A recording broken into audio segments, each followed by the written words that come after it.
code. Stitch them together. We create a mathematical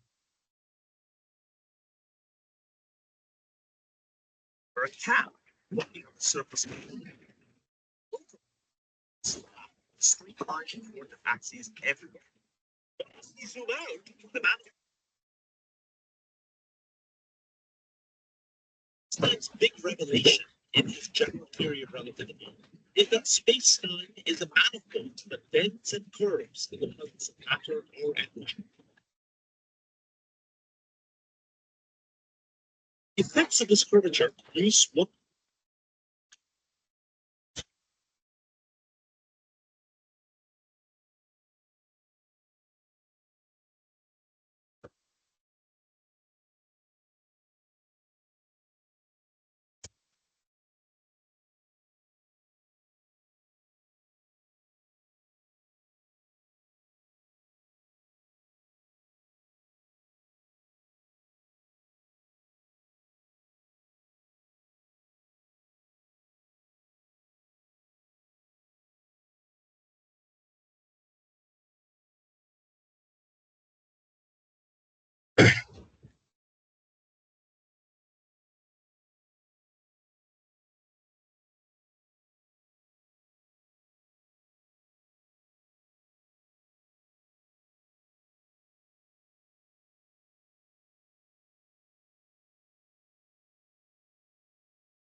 为啥没有看到你啊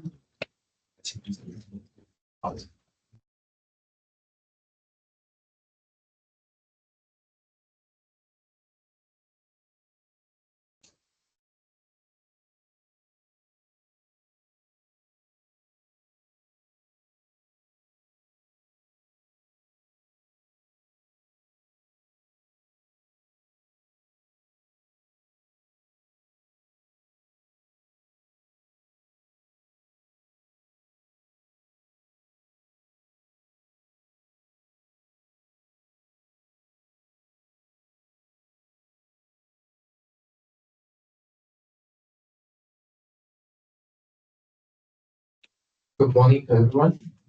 So later we'll have a quiz at the end of the lecture. Do you have any question or concept you want to ask us?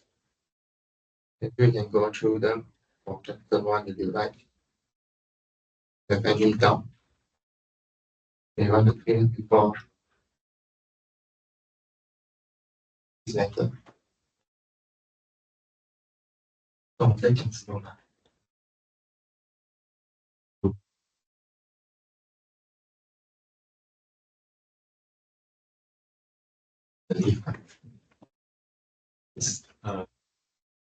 Yes, R2 is growing. The X R4 is growing. Yes, yes. So if you have a question,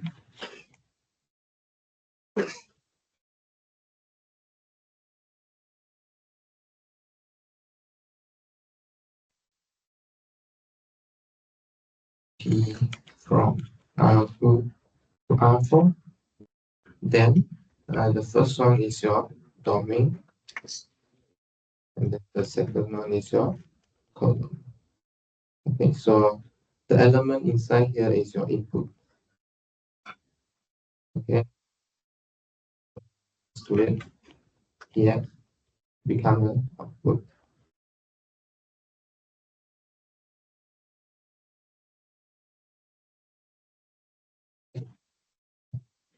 Domain.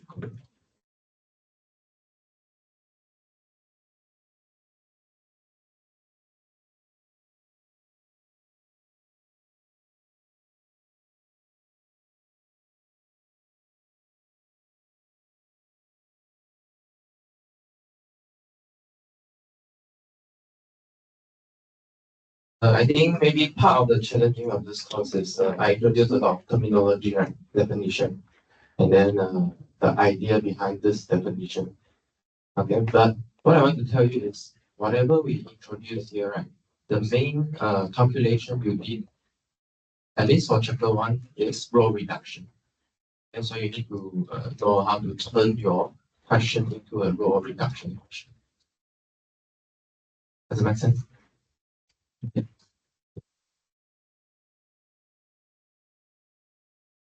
yeah, it's natural that maybe you cannot how to say 100% okay follow in the lecture during the lecture, but make sure that after the lecture you go and revise again. Okay? Because mathematics is like this one. Because if you don't do a lot or see a lot of example, then the concept won't make sense to you actually. It won't make sense. Okay? Because if you never seen an elephant before, I keep telling you what is elephant also no use, right? You need to go to the maybe zoo or forest to see the elephant yourself, and then you will know what am I talking about. Oh, what do I mean by the nose is long? You cannot imagine, right? Do you have a long nose or not? Okay, maybe at most people's nose is like very sharp. So if you never see a long nose before, you cannot imagine. Does it make sense or not? Okay, so that's why for maths, you have to do exercises. Okay, how much do you need to do? Do until you make sense of it missing out. For example, I have a student. I asked him how you study. He's a good student. He said after I read a passage or a concept, a section, again he just try maybe 2 to 3 questions. Then if he think that it's okay, then he just go to the next one. No need to do every question. Yeah, depend on. I mean, this really depend on personal study uh, method. Okay, so what's useful for you? If you are the one that you need to do a lot, then you do a lot. Okay, I think I prepared quite a lot, so you can try them. Okay. Yeah. Any other question? No. Ask. I have a quiz later. So we'll do quiz at the end of the lecture.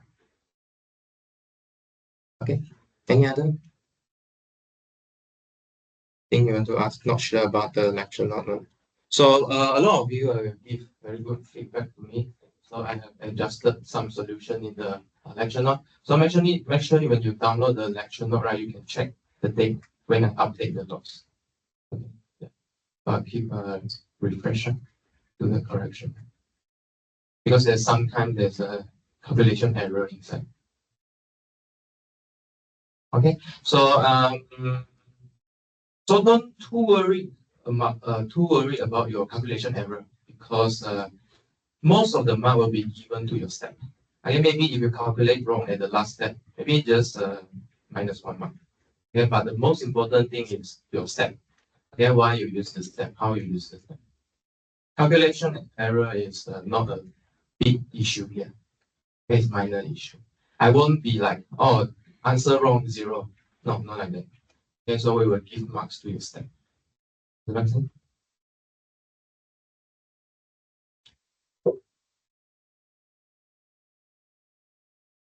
Okay, if no question, right, let's continue with where we left last time. So the rank theorem here. So the statement is, okay, let me write down the statement.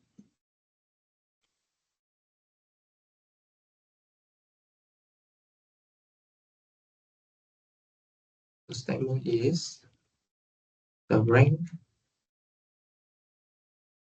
or what's the rank if A is M cross N matrix, then rank A plus dimension of now A is equal to N, and the rank of A is equal to the rank of A. Okay, so we will focus on discussing the first statement here. So I mean, in my math class, right? Maybe some of you will ask, this question, what do I need to write? When do I need to write suppose? When do I need to assume something? Okay, no need to worry about this thing first. What you need to worry is, do you understand what the question wants first or not? Okay, once I can promise you, once you understand what the question wants, you will know what to suppose, what to assume, what you need to write. Okay, so first thing first. Okay, first thing first, you need to understand the question. Okay, seeing the first day I told you, when you look at, for example, I give you this statement. Okay, I give you one statement here. You need to understand what it says first. Okay, you need to understand what it says first. Only you start doing. Okay, because our education is like spoon feed, right? I also come from a spoon feed culture. I graduated from Malaysia high school also. Spoon feed, we are spoon feed. So basically, teachers say, put this question, put the answer, put this question, put this answer. Then when you see this question, you just put the answer. Then you can get 100 score. And you don't really know why you put the answer on. How to test? I just twist the question a bit. Still the same answer. You won't know is that the exact answer. You understand or not? Okay, so in my class, you need to keep giving me feedback whether you understand what I say or not. If you don't understand what I say, I can repeat again. I can change the way of explanation to suit your taste. Does it make sense? But you need to let me know your taste first. Okay, you need to let me know which part you confused about. Then I will try and adjust. Okay. Okay. All right. So how to understand this statement? So to understand this statement, right? Okay. So what do you know? M cross N matrix. You understand what is M cross N matrix, right? So what's the picture you should have in your mind here? So you got a matrix. Let's call it A. M is the number of what? Row. Okay, number of row. N is the number of column. Okay, so you need to have this picture in your mind. What is rank A and dimension now A here? So two of them are numbers. Okay, two of them are numbers. Okay. So well, rank A is a dimension of code A. Okay, so dimension is a number. So the problem is number of what? What are we counting here? Okay, what are we counting here? Vectors, good vectors. Okay, so which vectors we are counting? Okay, the problem is which vector. So many vector inside Rn. Which vector we are counting? Okay, let me ask you, where does column A live? Column A live in where? So, this. Uh, column A live in where? N or M? M, right? Okay, because this is the size of the column vector here. Okay. And then now A is a live in R N.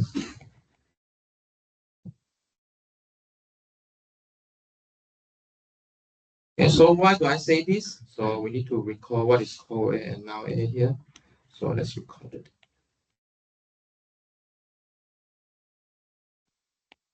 So co A, okay, is defined to be the span of the column vectors of A. Okay, column vectors of A. Okay, so in your mind, what's your picture here? So you have your A, okay, you split your A into column like this. How about now? How about now A? Okay, now A. Now means what? Zero. Okay, so you need to make something into zero. So now A is the vector in Rn such that A of x is 0. Okay, you try to make this product 0. Okay, but remember that the size of A is m times n. Okay, so you need to multiply with something n times 1 in this case. Okay, such that you can do the matrix vector multiplication. Okay. Okay, right. So come back again. So what's the number here? So, well, both of these are subspace, right? Last time we showed that they are the subspaces. What does the subspace definition need to satisfy? A subset of a vector space is a subspace if the three condition, right? One, zero vector is in the subset, and then it is closed under addition, meaning if x in the subspace, y in the subspace, x plus y must also satisfy the subspace condition. Third, closed under scalar configuration. So if x in the subspace, there's a scalar, you take the scalar c times that vector still live inside the subspace. Okay. So these two of them are subspaces. So right, it's subspace. So after that, in the subspace, we can find a set of what? A set of linearly independent vector and that span the subspace, which we call what? Basis. Okay, a basis is a set of vector that is linearly independent and span. Okay, two conditions, linearly independent and span. So what's the use of linearly independent and spans? Spans means what? Going to fill out the space, right? So meaning everything in the subspace can be written as a linear combination of the vectors. Okay, this means spans. Linear independent means what? You cannot write one of the vector in terms of the other vector. Okay, so in this way, we will create a minimal set that can generate the whole space. Okay, this is what we call a basis. Okay, so this is a number. So what are this dimension means then? Dimension co-A is the number of vector in the basis of co-A. Okay, meaning what's the least number you can get? Okay, to build your subspace. Okay, to build your columns space of A. And then dimension of now A is the number of vector in the basis. Okay, the basis. Okay, so the moral of the story is this is a minimal number of vector to build the subspace. The minimal number of vectors to build a subspace using linear combination.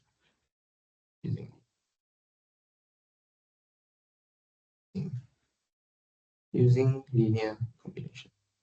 Okay, does it make sense? Dimension. For example, dimension of R2 is what? So let me give some example.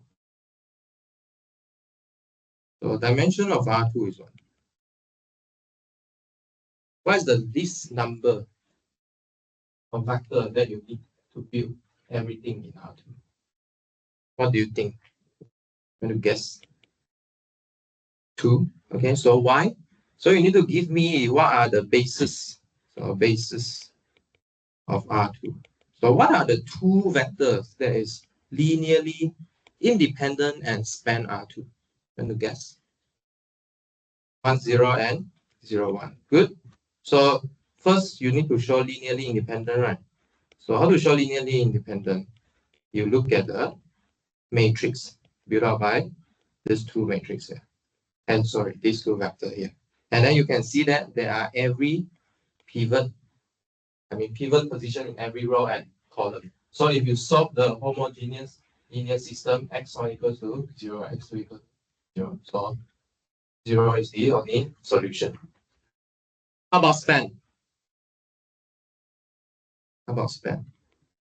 So for every xy in R2, can you write it as a linear combination of these two vectors? How? Xy equals to x times 1, 0 plus y times 0. Okay. So actually there's a special name for this basis, right? We call it a standard basis. Okay, so these are exactly the E1 and E2. Okay, so the subscript of E, right, represent where you see the number 1. Okay, so because the first one have 1 in the first spot, we have E1. The second one have 1 in the second spot, we have. Okay, so well, let's say in this case, in general, I change this basis, right? How do you find the coefficient? This is exactly solving a vector equation.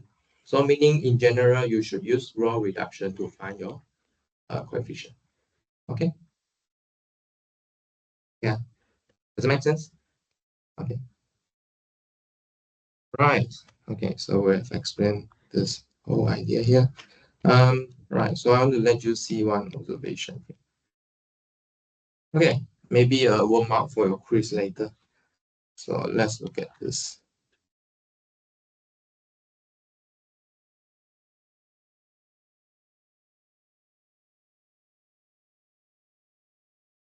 So this is a 3 times 4 matrix here. Right. Okay, let's look at this. Okay. So let me ask you a question. If I give you this, okay, maybe like make it an augmented matrix like this. Can you tell me the general solution to it? What's the general solution? Can you read the general solution from here? Give me in a parametric vector form. X1, X3. So, okay, first of all, you should identify the pivot first, right? Okay, and then you can see that S3 and S4 are the free variable. Okay, good. So what's the parametric vector solution here? 3, 4, you sure?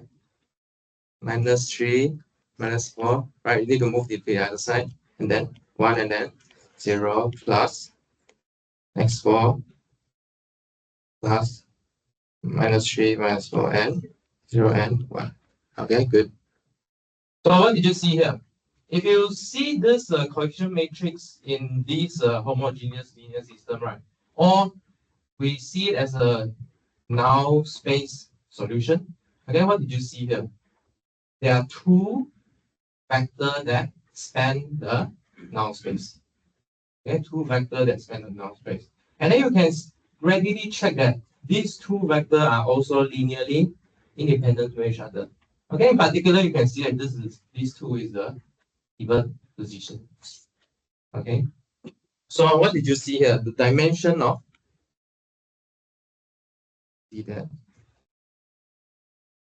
things -3 -4 1 0 and 4 0 1 span now A. Can someone increase the decrease the temperature of the aircon? I feel a bit hot here. What's the temperature now? What's the temperature now? 23. You turn until where? You turn to 23. Okay, just now? Huh? Oh, 26. Yeah, yeah. Please help me turn down a bit hot here. Okay, since these two vectors span now A and they are linearly independent. Okay, so I want to say here, check this. So they are the basis of now A is these two vector here. So how many of them inside? There are two of them. So where dimension of now A equals to.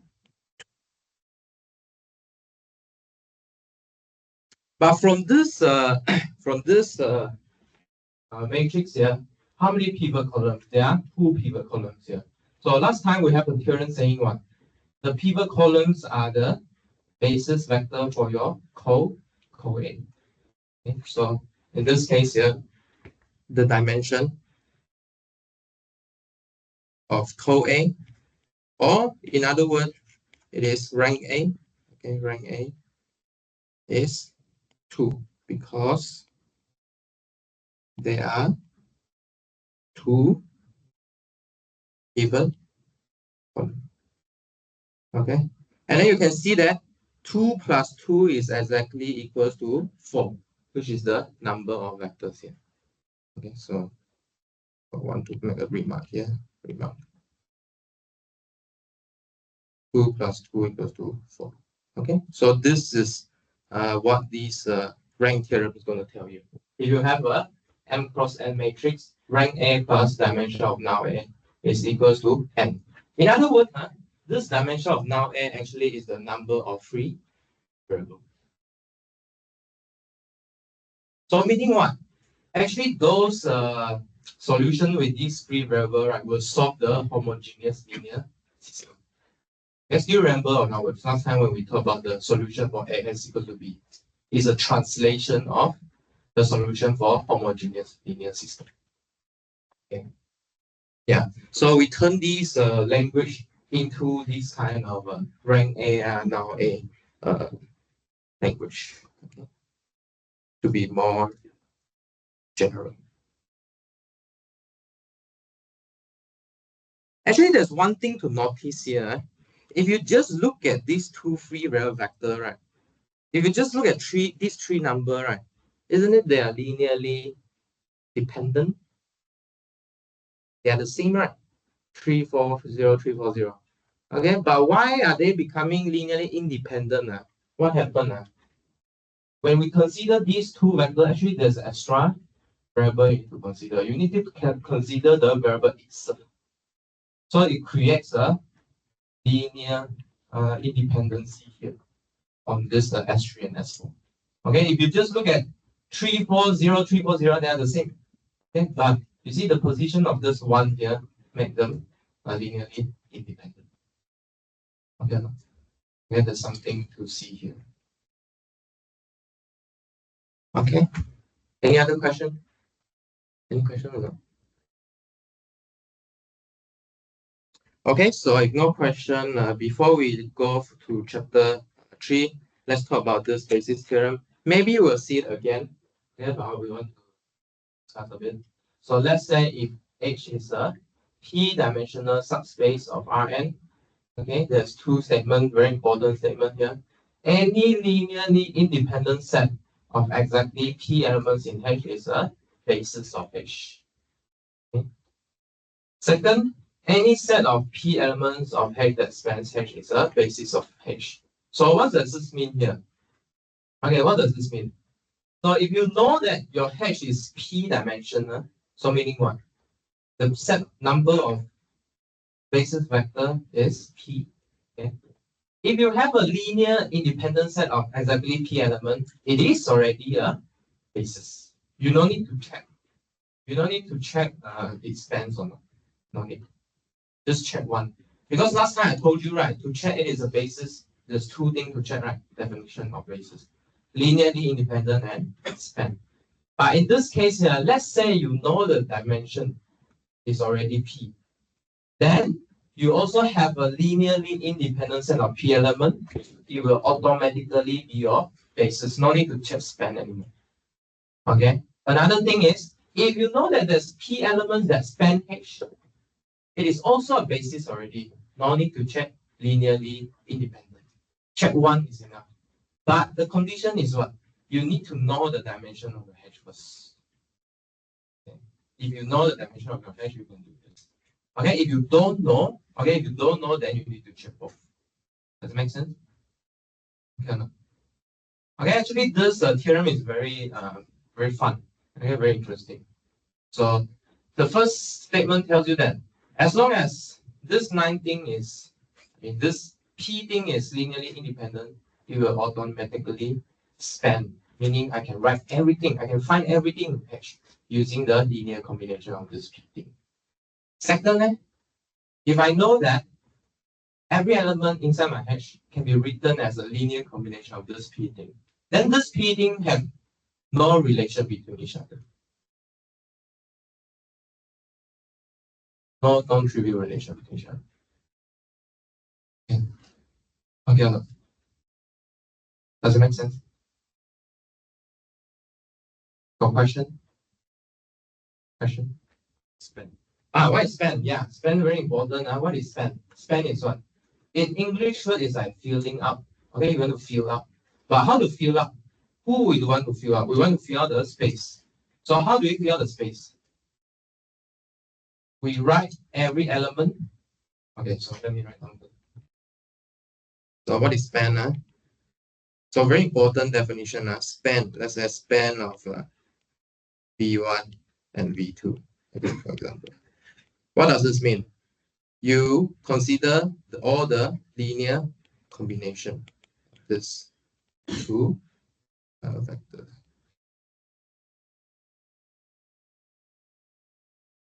Okay. So spans mean linear combination. Okay, so whenever we talk about span, need to be span of something that span. What is the something? Is the set of vector. Okay, so if we say V1, V2 span, so let's say if V1, V2 span R2, meaning what? Everything in R2 can be written as a linear combination of V1 and V2. Okay, yeah, this is what spans mean. Okay, you can reach out to everything inside there. How to reach out? By taking linear combination. Does it make sense? Yeah. So, well, one challenging part about definition is our definition is very precise and mathematical. So you should turn into a way that you can understand it. Okay? Otherwise, it's pretty hard to appreciate these definitions. Okay? For example, what do you mean by linear transformation? Linear combination. It's just taking scalar and then taking sum. So what? Right? Okay, so you need to turn into something that makes sense to you. One way to make sense is I want to fill up the space here. Okay, how to fill it up? We can write it as a linear combination of something. Actually, it's quite fun. Here you see R2, right? If you come from high school, right? How do you draw R2? The x-axis, y-axis, and then everything, right, extend infinitely. But there's infinitely things inside there, correct or not? In the xy plane. But you see, I can just use two vectors to express everything inside there. There's only finite number of vectors that I need to express everything inside R2. Correct or not? This is what I showed you just now, right? Can you see the significance here?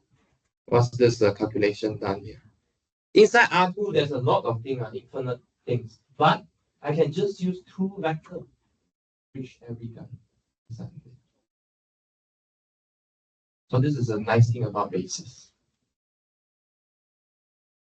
Okay or not?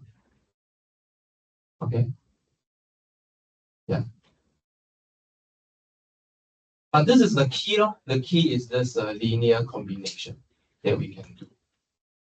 And so we try to reduce a very infinite space into finite set. Finite set, two things only. But with this operation, okay, it's not we do nothing. We have to do something, and then we pick up this operation, linear combination. Okay. So far, so good.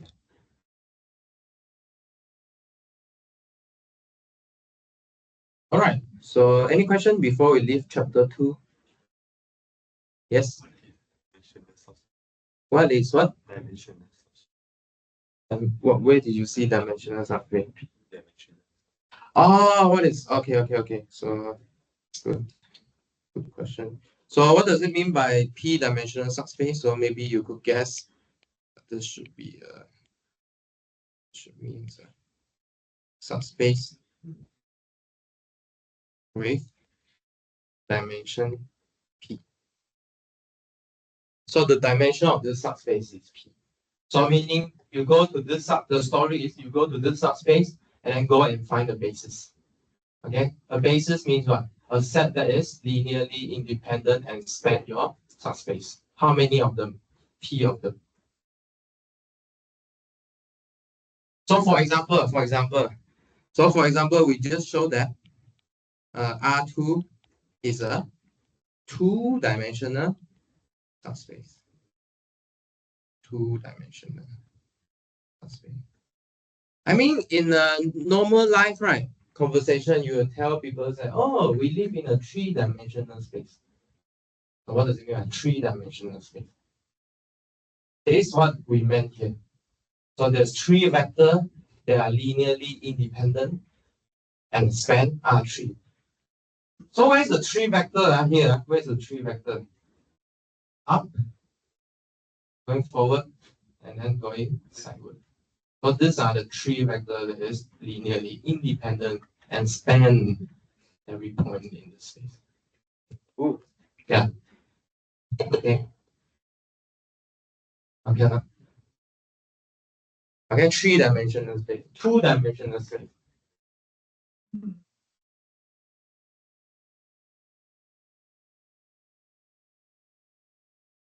Any other question?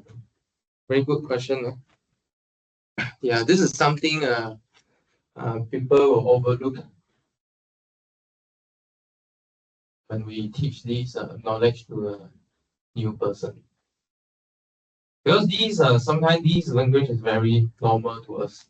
Because we are mathematicians, right? So every day we need to deal with this language. So it's very normal to us. But to teach it to a new person or newbie, they really need to start from nothing.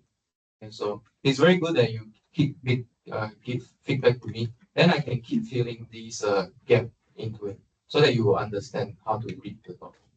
Does it make sense? Yeah. So it's important you keep communicate with me. Any other thing you want to ask? No? Clear? Okay. All right. So let's go to chapter 3. Okay, so let's go to chapter 3. So chapter 3, hopefully there's not much concept. Okay, will be more calculative here.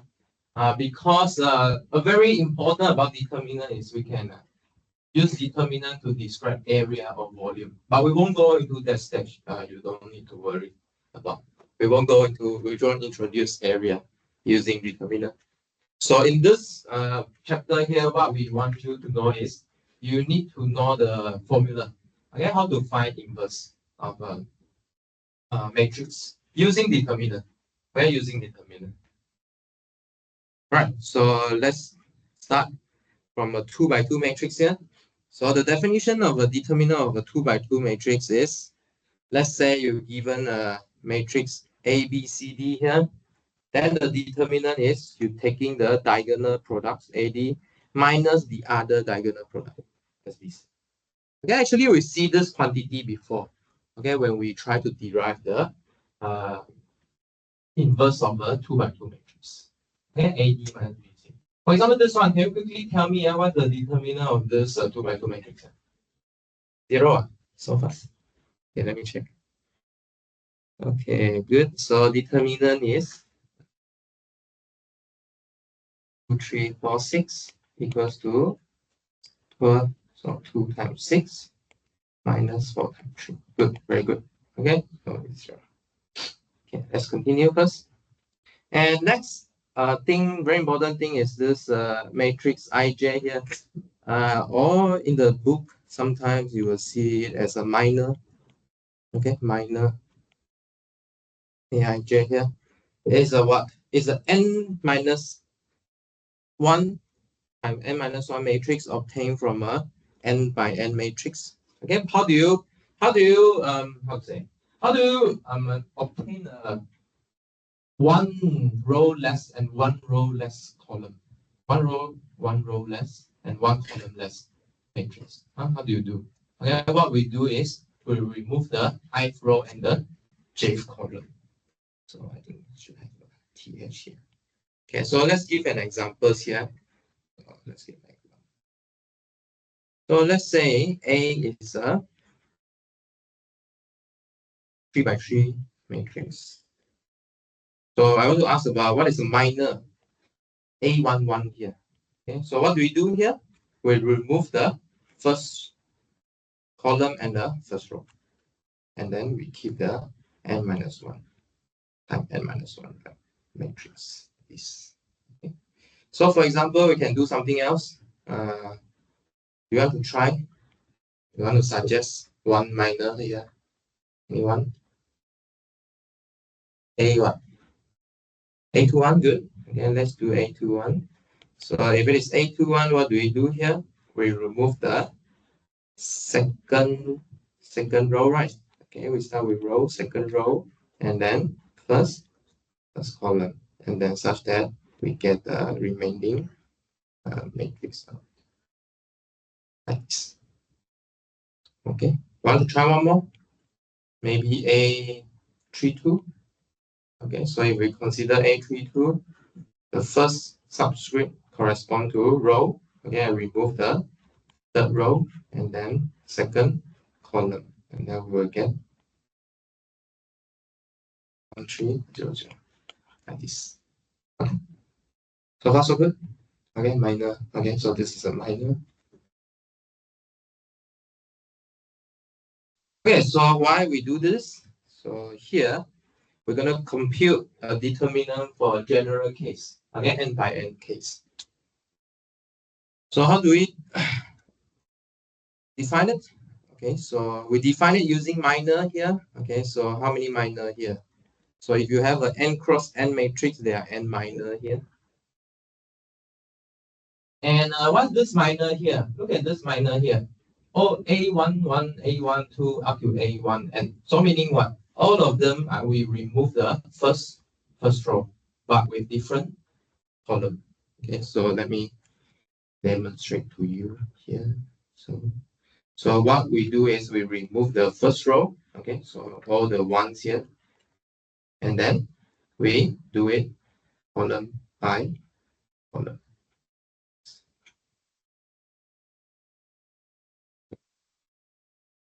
Cannot. Okay. And then there's a scalar in front there. What's the scalar here? A11, A12 up to A1n. Sorry, minus. Okay, before the minus, let's just talk about the scalar first. Before we put in the sign, okay, I will address this as a sign. Let's split it off from the scalar first. So we address this as a sign. So there are exactly three parts. Actually, there are three parts here. So first part is this minor thingy. Second part is this Aij thingy, and then the third part is the sign. Okay. So what to compensate here? Okay, to compensate the first row and first column you remove, you multiply by its term, the matrix term A1. Then if you're gonna remove the first row, second column, you multiply by this exact matrix term here, A12. You see, this 1, 2, 1, 1 are following the minor subscript. Okay, and then what else? Third is the sign. Okay, the sign is alternating. The sign is alternating. Okay, so the formula is n plus 1. Okay, if you put 1 into it, it is minus 1 to the 2. So it's 1. So if it is n equals to 2, 2 plus 1 is 3. So it is minus.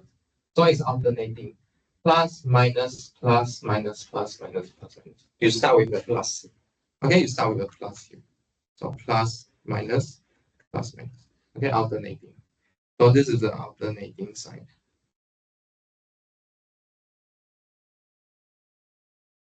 Okay, so all together, we can write it compactly using this big sum here. Okay, we sum everything. Okay, so thought so many also no use. So let's try examples. Okay, let's try examples here. So we want to try to find the determinant of this 3 by 3 matrix here. So let's decode our formula first. So determinant of A should be equals to A11, determinant of minor 11 minus A12, determinant of minor of 12, and then plus A13. Okay, we have a formula, right?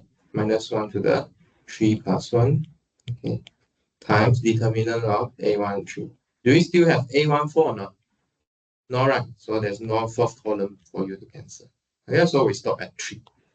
Okay, because this n is equals to 3. So let's compute this. Okay, I give you 2 minutes. Let's compute together. What's this? Then we can check answer together. I give you thing first.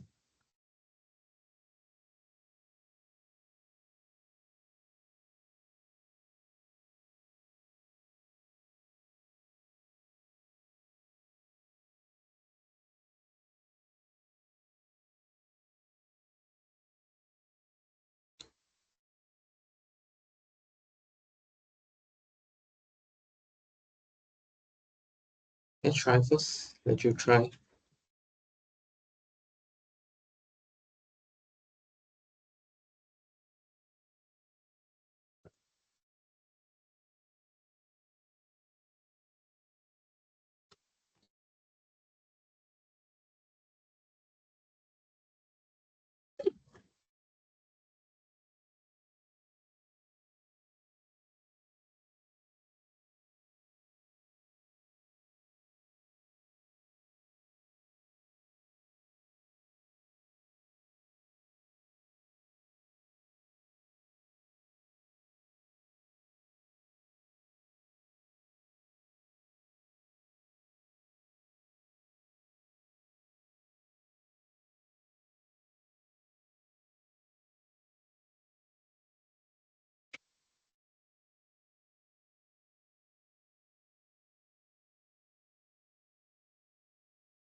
Okay, so to appreciate this kind of formula, right, I don't suggest you to memorize.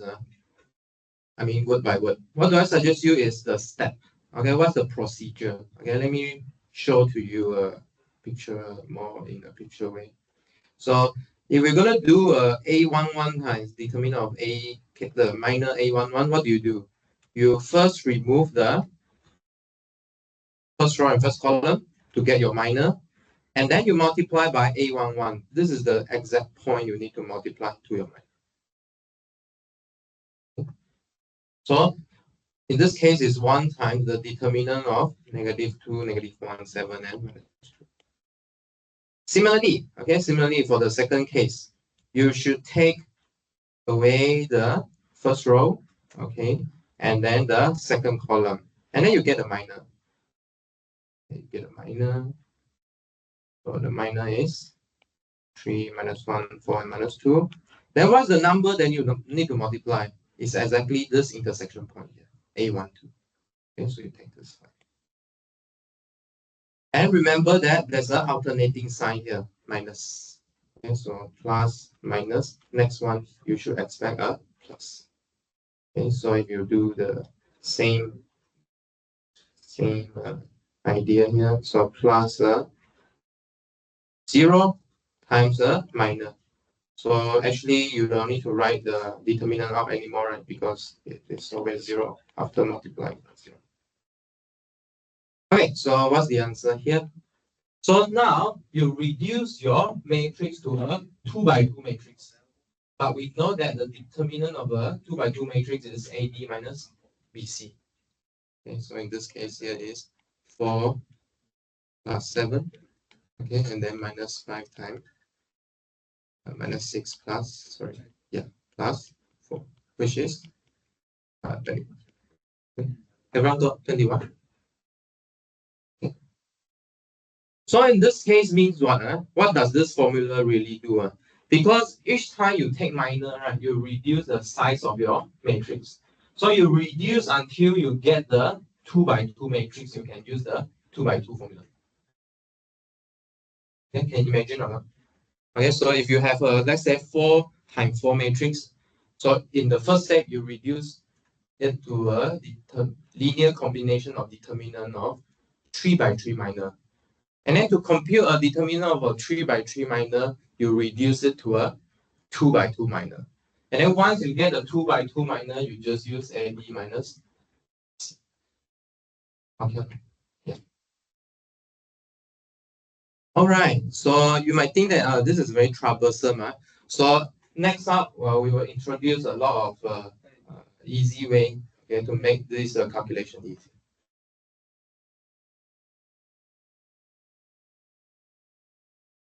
Okay, to make things easy, we need to introduce another terminology or another object, which we call cofactor. Cofactor here. Okay, cofactor. Okay, cofactor Cij here. So what's this cofactor here? So this cofactor here is defined to be an alternating sign on a determinant of ij here. Okay, so what's the difference with what we had before?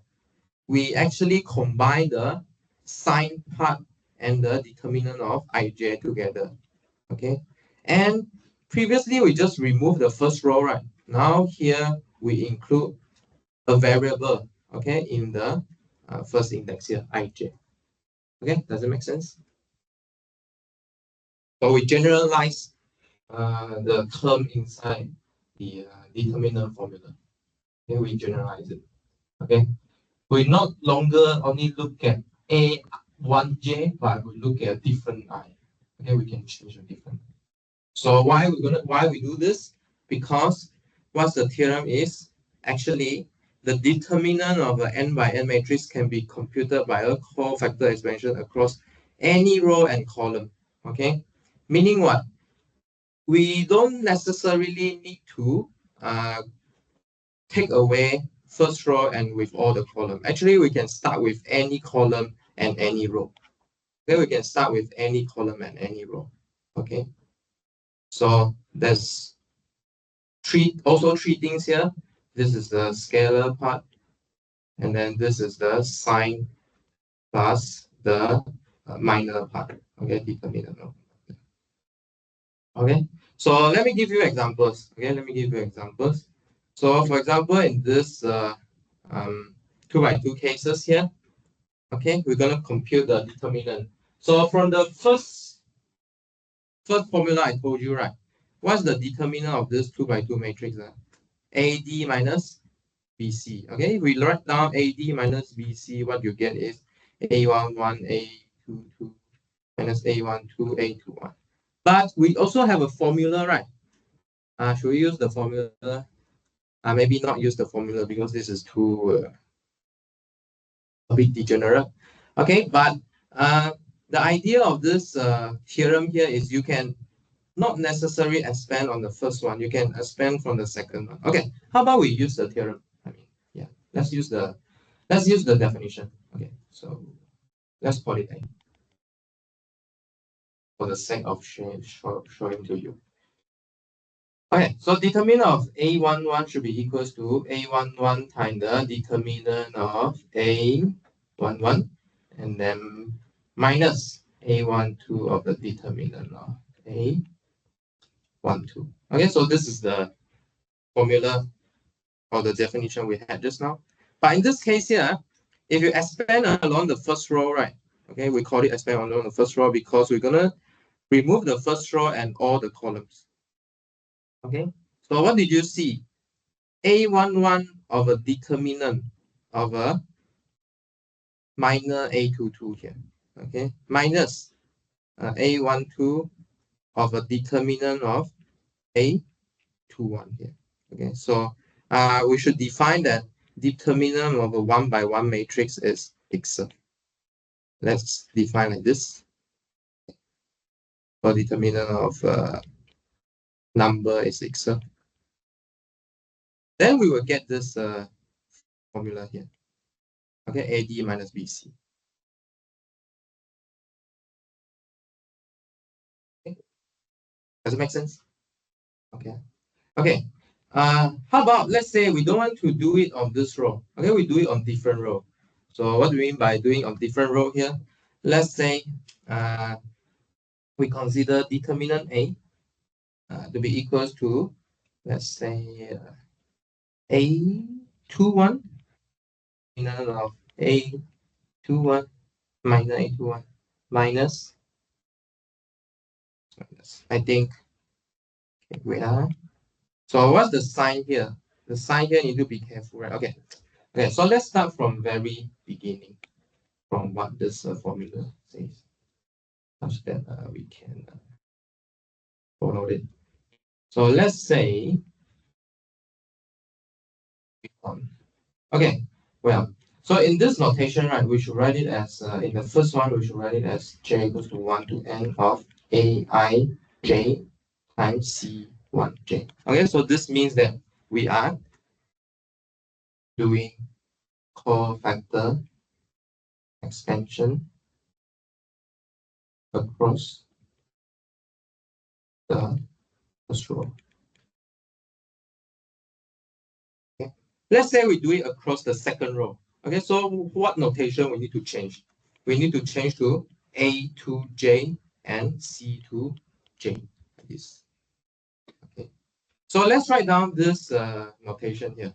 So A21, C21 plus A22 times C22. Okay. Then we need to recall what's the definition of C2J. Okay, so what is definition of C2J here? Is the -1 sign to the power j plus I plus j. So in this case here is 2 plus 1 of what? Of the determinant of A21 here. Right, so let's recall here. So Cij is equals to the -1 to the sum of ij, okay, times the determinant of Aij. Okay. Please follow me first.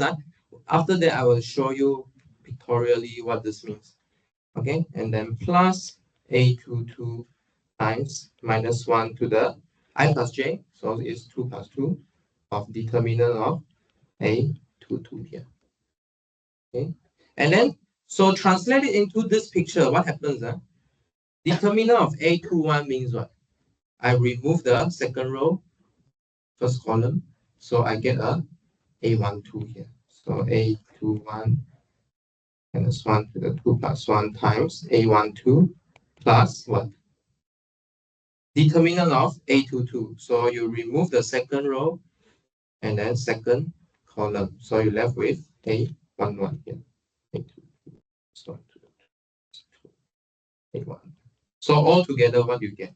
Minus A21 times A12 plus A22 times A11. So it's the same thing. It's the same thing, but you get the term swap. Swap, right? So you get the negative one A21 and A12 times A21 first, and then you get A22 times that. Okay. Okay.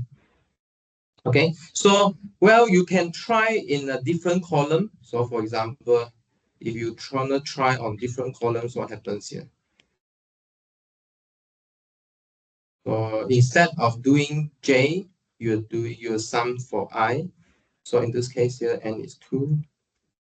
It's 2 of A I1, let's say, and then C I1. Okay, something like this. Yeah. And then in this case here, what do you do? Should we go through together also? This one? You want to see? Or you can do it also. Do you want to see together? Do together. Okay, so let's do together then. So if I spell this out, what do I get? A11, C11, and then plus A21, C21 here. Okay, and then write down what's the formula of C11 here? It's the sign minus the alternating minus 1 sign to the I plus j sign determinant of A11 plus A21, okay, it's A21 times negative 1 to the 2 plus 1 of the determinant of A21 here. Okay, so if you go through this A11 minor is what? You remove the first row, first column, you get A22 again. So A1 times A22 minus A21 times, you remove the second row, first column. Okay, so you get A1. Okay, you still get the same answer. Does it make sense? Okay, so this is what we mean by S-span along the first column. So the first column is always what you remove. Then you remove first row, second row, okay, to get E minor. Okay, so from this calculation, right? Actually, you can see that there is a sign matrix here. Okay, there's a sign matrix here. So meaning if you're gonna expand on this A11, right, you will always get a plus 1 outside A11. No matter how you expand in which row, the sign that follow A11 is plus. Okay, the sign that follow A12 is minus. And then the sign that follow A21 is minus. And then sign of A22 is plus. How to get these signs? Because you need to add the I and J together. So if you add I and J together, 1, 1 you add together is even. 1, 2 you add together is odd. 2, 1 you add together is odd. 2, 2 you add together is even. So that's why plus minus. So another thing you can observe is this plus minus sign is always alternating. So it should be plus minus plus minus plus minus plus minus plus minus, alternating across row and column. Yeah. Okay, if you don't bother to calculate this I plus j, it is always alternating. Okay, because this is the nature of integer. Okay, nature of integer, right? 1, 2, 3, 4, 5, 6, 7, 8, 9, 10, 11, 12. It is even, odd, odd, even, odd, even, odd, even, odd, even, odd, even, odd, even, odd, even. Okay, if you differ by 1, you will go from either odd or even. Okay, so you go alternate between odd and even. correct. 1, 2, 3, 4, 5, 6, 7, 8. Okay, so it's alternating. Here is also alternating. Because how do you label it? Also differ by 1 only. Is it 1, 1 and 1, 2 differ by 1? I mean the sum. Some of them differ by 1. Okay, 2, 3, and then here 3, and then the last one is 4. Okay, so they increase by 1. Okay, this is the nature of how we label these nodes. Okay, how about okay, let's take a break. Okay, let's come back with 3 by 3 cases. Okay, let's break until 10:09.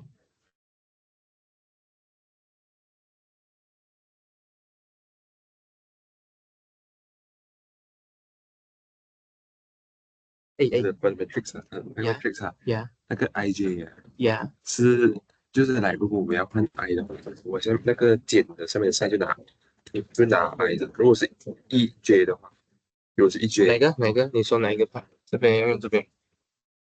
Yeah，如果我要拿，因为我其实哪一排可以收到答案的嘛，对，没有错。或者上面上下一排也是可以。对，没有错。然后，因为如果第一排的话，就代表它是来这个第一排是这个1J 对。所以我的那个简历上面需要换 j 吧，换 j 进去。没有错。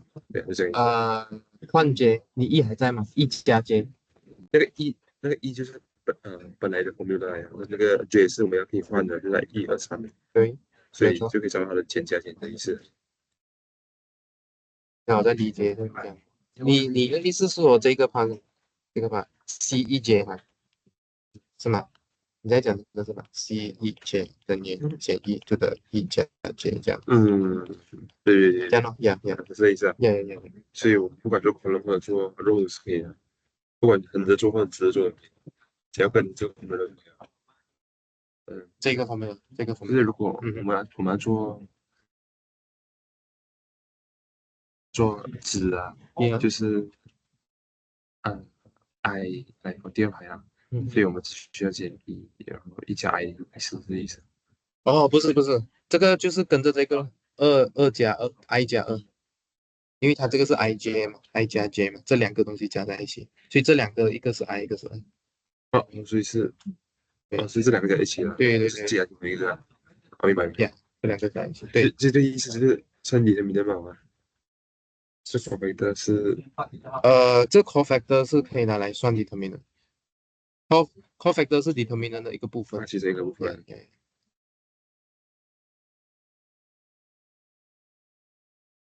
这个题目就是这个。对。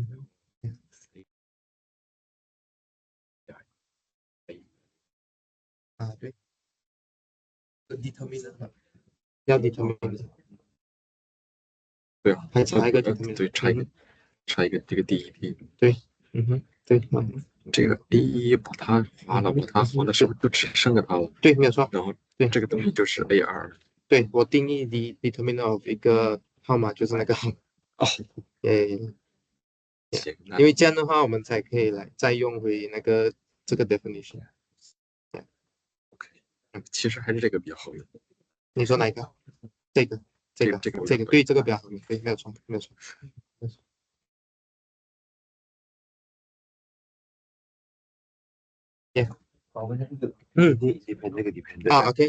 depend 就代表就是来我们其中一个 vector 啊。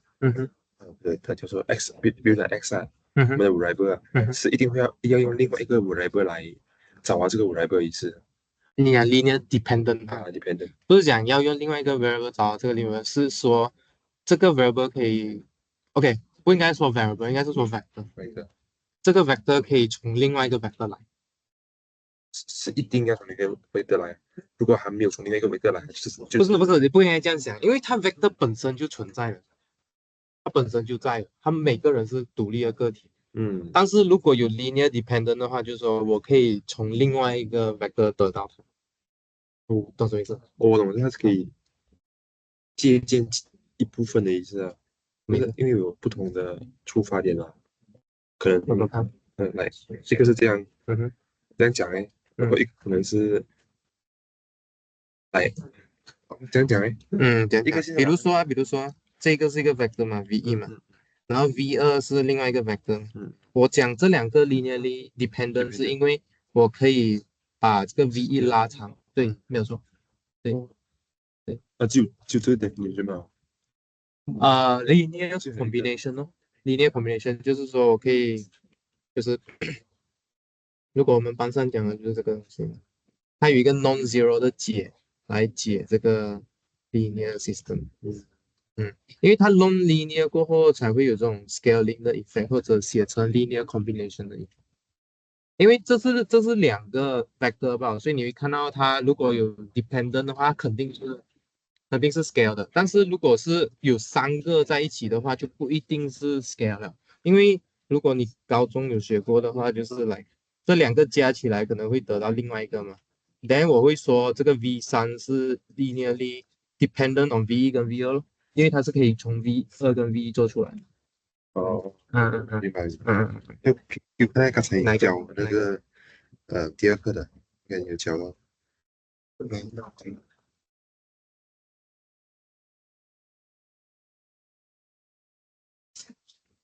这个没有了，过了，这个意思。为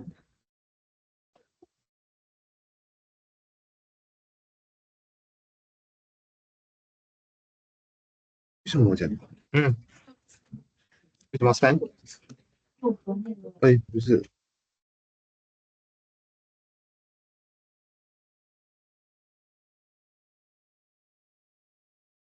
对，我明白。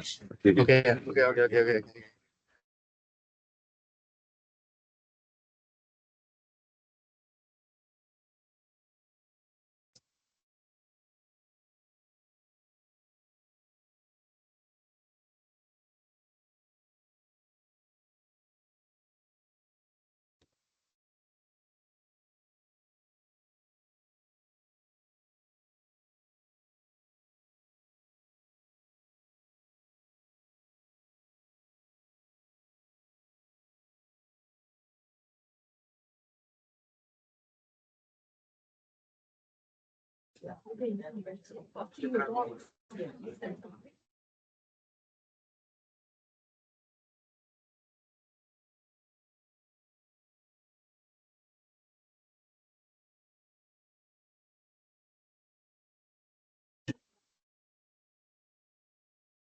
分析啊，哪里？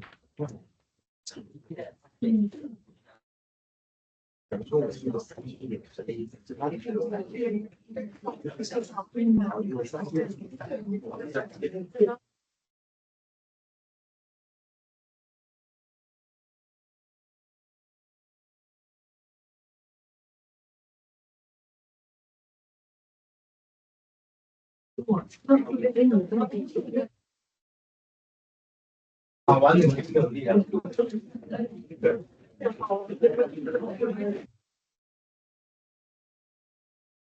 是的，进来，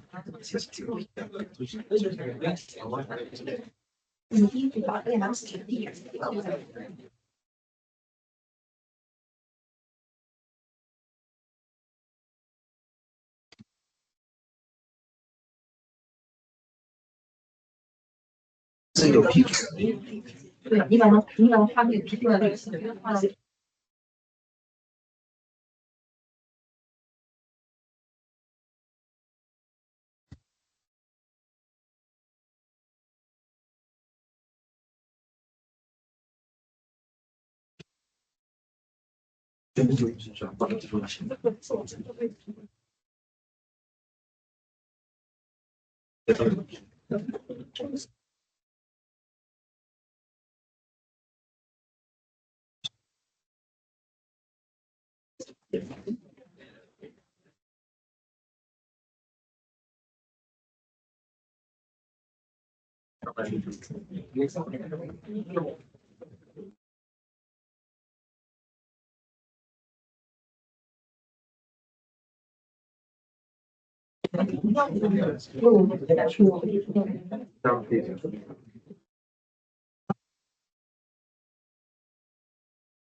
Hello, testing. All right, so let's come back again. So, yeah, ready. Okay, let's refresh again the definition that I gave you just now. So I give you a n by n matrix, okay, here. And then what is the determinant of A? Actually, there are three parts. Okay, there are three parts, right? Okay, one part is the scalar part, and then the other part is the signature. Okay, the signature, and then the third part is the determinant of your minor. Three part. Okay, three parts here, and then the two parts consisting signature and the determinant is what we call a cofactor. Okay, so three parts. So in your mind, what should you think about? Determinant of a matrix is how many parts? How many parts? Three parts. Okay, determinant of A is three parts. What are the three parts? First part is the matrix, the scalar term. Second part is the signature. The third part is the determinant of a minor. Okay, so the first definition we throw to you is to expand. Okay, to expand across the first row. So what do we mean by that? We consider, right, is about A1 something else. Okay, A1 something else up to A1 n. And then what's the signature you need to multiply? It's just the sum of I and j together. Okay, so what is sum of I and j together? Is the two subscript you have, okay, under your minor. This is the ij. And then what's the matrix term you need to multiply? Exactly correspond to the position of the minor you take. Okay or not? See, this is the same number. These two is the same. Okay, three parts. First of all, you need to understand that determinant consists of three parts. Okay, this is a very important thing to see. And the point is what we do just now is we can expand across any column and any row. Okay, so let's see an example here in a 3 by 3 case. Okay, in a moment I will do examples. Please be patient. We will see how useful it is to do cofactor expansion in any row and column. Okay, please be patient. I will show you examples. Okay, so now I'm going to show you that these examples we're going to show you that if we expand in any row and any column, you will get the same answer. Okay, the same linear combination. Okay, same answer here. Okay, so if you expand across the first row, is following the first definition. What do? You take A11 times the minor, okay, the minor, the determinant of the minor, and then with the sign. Okay, the sign is 1 plus 1, power 1 plus 1, 2 minus 1, which is 1 here. Okay, and then second term, okay, you expand across the second term in your first row. So you take away the first row and then second column, okay, such that you get A1, A21, A23, A31, and A33 as your minor. Okay, there's a side signature here, which is -1. Why? Because it is -1 to the 1 plus 2, which is odd. Okay, and then the last term in your first row is A13, and then you get the minor. Okay, so what does it mean by expand across the second row? Okay, so you take the second row, cancel out, and then you take all the possible minor. Okay, first minor, second minor, and the third minor. Okay, but the signature here is a bit different. You start with minus and then plus minus. Why? Because the first term you're gonna get is 2 plus 1, which is odd. Okay, so odd, even, odd. So minus plus minus. Okay, so that's why I'll tell you the signature of this signature matrix for 3 by 3 matrix is plus, minus, plus, minus, plus, minus, and plus, minus, plus. Okay, so we can try another row of a column. Let's try the second column here. Let's bring the signature to the second column here. Okay, let's say we're gonna expand along this second row here. Okay, so we have 3 possible minor to get. So 1, 2, 3, first row, second row, and third row. So if you expand across this first row first, what do you get? You get A21, A31, A23, and A33. But what's the signature you get here? Minus 1 to the 1 plus 2, which is minus. So you see, following the signature matrix. Okay, minus, plus, minus, minus, plus, minus. And if you believe me or if you don't believe me, go back and expand these determinant of the minor, they should get the same answer. But what you notice is maybe the term inside the sum, right, will swap. But it doesn't matter because our number is commutative. So x plus y equals to y plus x. Okay, so it's still the same. Does it make sense? Okay, no? Okay, no? Okay, so if you don't believe this calculation, right, you should go back and verify yourself. Okay, verify that the final answer should be the same, although the position swap. Okay, let's see what's the good things about finding using this method that you can expand any row and column here. So the first technique you want to see is if I expand across any row and column, okay, I need to check all the minor, right? Okay, but if you have a row that have a lot of zero, it will make the determinant of the minor 0. Why? Because you need to take the matrix term and multiply to your determinant.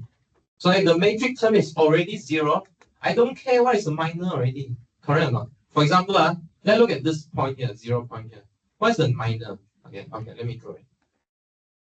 So if I look at this term here, where's the minor? The minor was there on the right top. Right.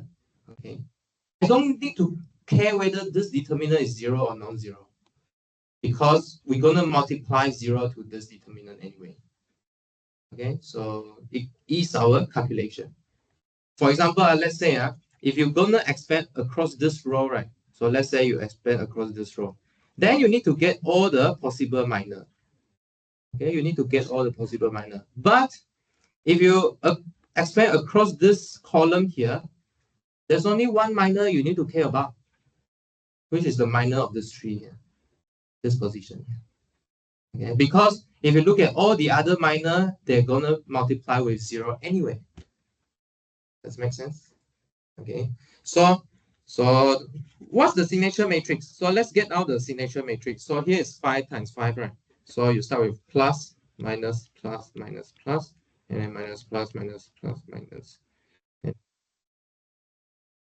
plus, and then minus, plus, minus, plus, plus, minus, plus.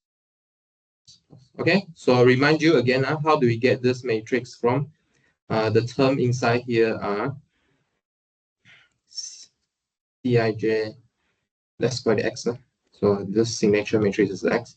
Xij is equals to minus 1 to the j plus I plus j. Okay. All right. So do we have there's one example. Example later. Right. So so how to compute this determinant here? So let's give it a name. Let's call it B. Determinant of B will be equals to 3 times the sign, which is 1, times the determinant of the minor, which is 2 minus 5, 7, 3, 0, 1, 5, 0, 0, 2, 4, minus 1, and 0, 0, minus 2, 0. Okay, so this is the minor that we get. Okay. So we reduce to find the determinant of B to determinant of this minor here. Okay. So to find this determinant, what do? Would you expand across the first column? No, right? Okay, because there are 4 things to compute here. Which row or which column is convenient?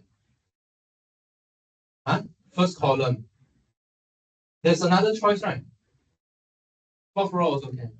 Okay. If you don't mind, this row also can. Also quite a lot of 0 here. But the most convenient way is either the first row or the last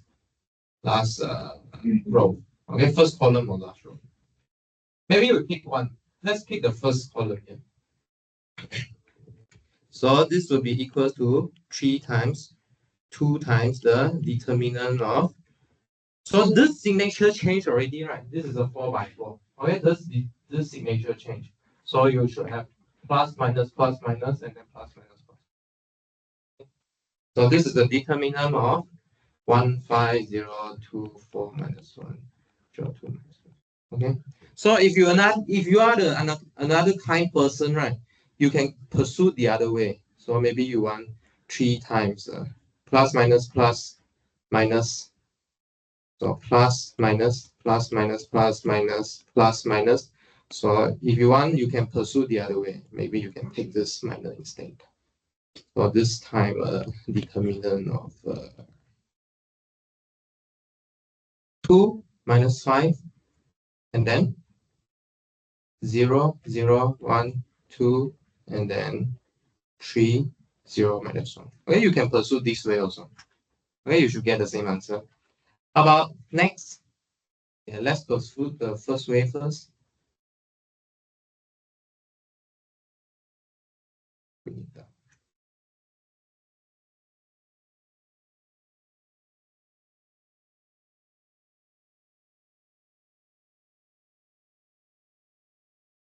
Right, so similarly, we will go to the last one. So the last one, the last row here should have a sign, right? Because here plus, minus, plus, minus. Okay, so the signature matrix have a minus here. It's 2. And then the minor you get is what? 1, 0, 2, negative 1. If you go down the other road, maybe you could get 3 times. I forget the sign. Plus, minus, plus, minus, plus, minus. Yes, I forget the sign. Oh, here the minus 1. Here minus 1, minus 2, and then we can start it at 2 here. So terminal of 102 minus 1. You see? You see? We met the 2 path map. In the 2 path map here. Okay. Does it make sense? Any question? So it's okay you expand along any row and column. Okay. Even you do the most tedious one, also will get the same answer. You understand what is most tedious one? If you want to try and compute all non-zero minor, also okay. You will get the same. Okay, so why not choose the easier path? Okay. So far, any question? So far? No. Okay. Okay, good. Okay, so that's the theorem here. If A is a triangular matrix, then A is the product of entry in the main diagonal. So what's the triangular matrix means? So you have a non-zero thing on the diagonal, and then either the upper part or the lower part of this diagonal is 0. Let's say the lower part is 0. Okay. Let's call these a name. So A1, A2, maybe up to AN here. Okay. So determinant of these things is just the product of A1 times A2 up to. Can you imagine why? You have this kind of matrix. So triangular matrix means one side either above or below of this diagonal is all 0. Can you imagine why? Determinant of this kind of matrix is product of the diagonal. Why? You do the cofactor expansion. Where do you expand? Expand along the first column, correct or not? If you expand along, okay, maybe we just write real examples. Okay, let's look at real examples. Let's say 1, 2, 3 like that. 0, 2, 1. So what do? What's the convenient way to expand? First column, right? So you take 1 times the determinant of the minor, which is 2, 1, 0, 3, and then again you expand along the first column, right? 2 times the determinant of 3, for example, which is plus minus, so it's a minus 3, which is minus 2. Or you just get the get what? Get the AD minus BC. Do we get the same different solution? Let me think. Determinant of this guy here, there's no sign, right? Yeah, there's no sign. Sorry. Yeah. So should be what? 1 times 2 times 3, which is 6. Or if you take AD minus BC is 6 minus 0, also 6. Okay. So what do I want to say here is you can always take the co-expansion along the first row. First column. Because along the column, inside the minor, there will be only one term, which is from the diagonal all the way down. And then what's the signature? This minor always have position 1, 1. So it's always even. Okay, so there's no sign here. And no negative sign. Right, so it's just the term along the way. Okay, so it's very convenient. So you should be happy when you see the triangular matrices. Okay, the determinant is easy to find. Just take the product, the diagonal. Okay, make sense? All right. Okay, let's continue. So, continue next one. So we're going through properties of determinants. So we try to relate what happens if we do a elementary row operation on this matrix. Do we change the determinant of the matrix or not? Okay, how do we change it if we change it? So let's say we have a n by n matrix called A, and then E is an elementary matrix. Okay, then the formula is determinant of EA is equals to the determinant of E times determinant of A. So you can split the determinant now. Okay, it's just a multiplicative property. Okay, determinant of EA is equal to determinant of E times determinant of A. So there are 3 cases, right? Elementary matrix, 3 cases.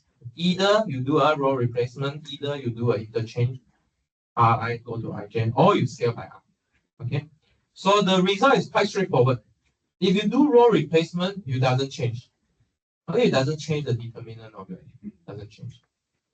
If you do an interchange, you incur a -1 change. Okay, the product become -1. So if determinant A is R, then determinant of EA will become -R. Okay, become negative.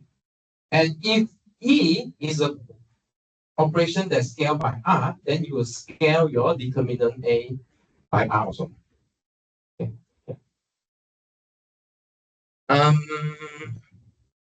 Yeah, I think we won't prove it. Again, maybe you can remember. We won't prove this. If you're interested, I think there's a proof inside the textbook, but I think it's quite technical. We need induction or stuff like that. But if not, then you can just memorize. So if E is a row replacement, it doesn't do anything to your determinant. If E is an interchange, it multiply your determinant by -1. If E is scaling by R, it scale determinant A by R.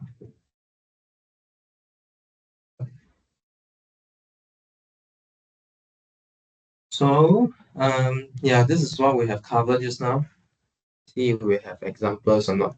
So let's see how we use this. Okay, let's look at example how we use. In fact, it's this example actually. So let's bring it up.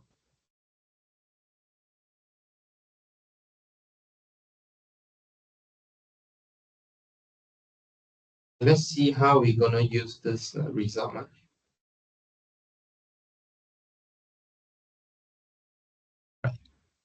For example,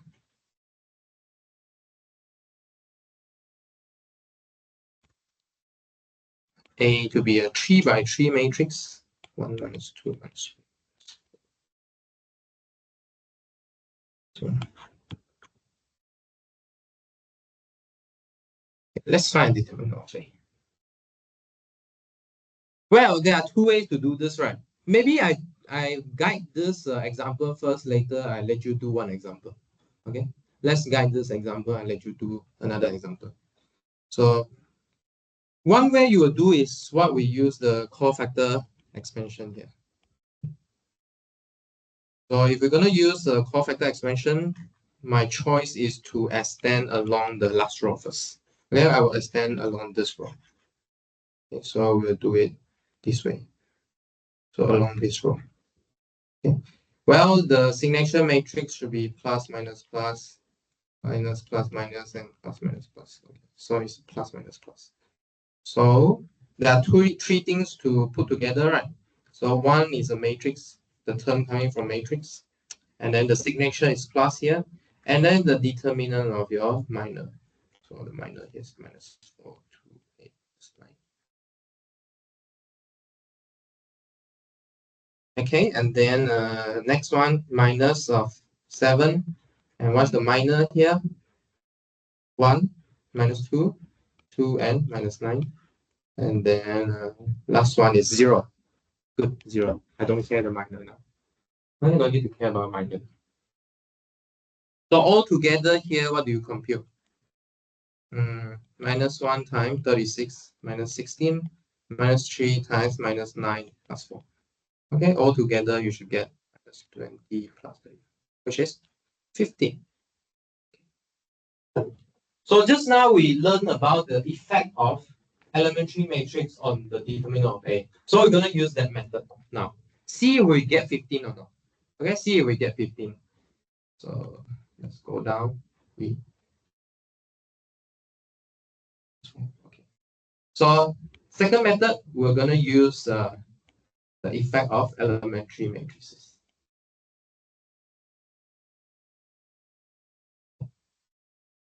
So I'm going to show you how we're going to use it. Well, okay, let's write down the matrix A first. Yeah, write down matrix A.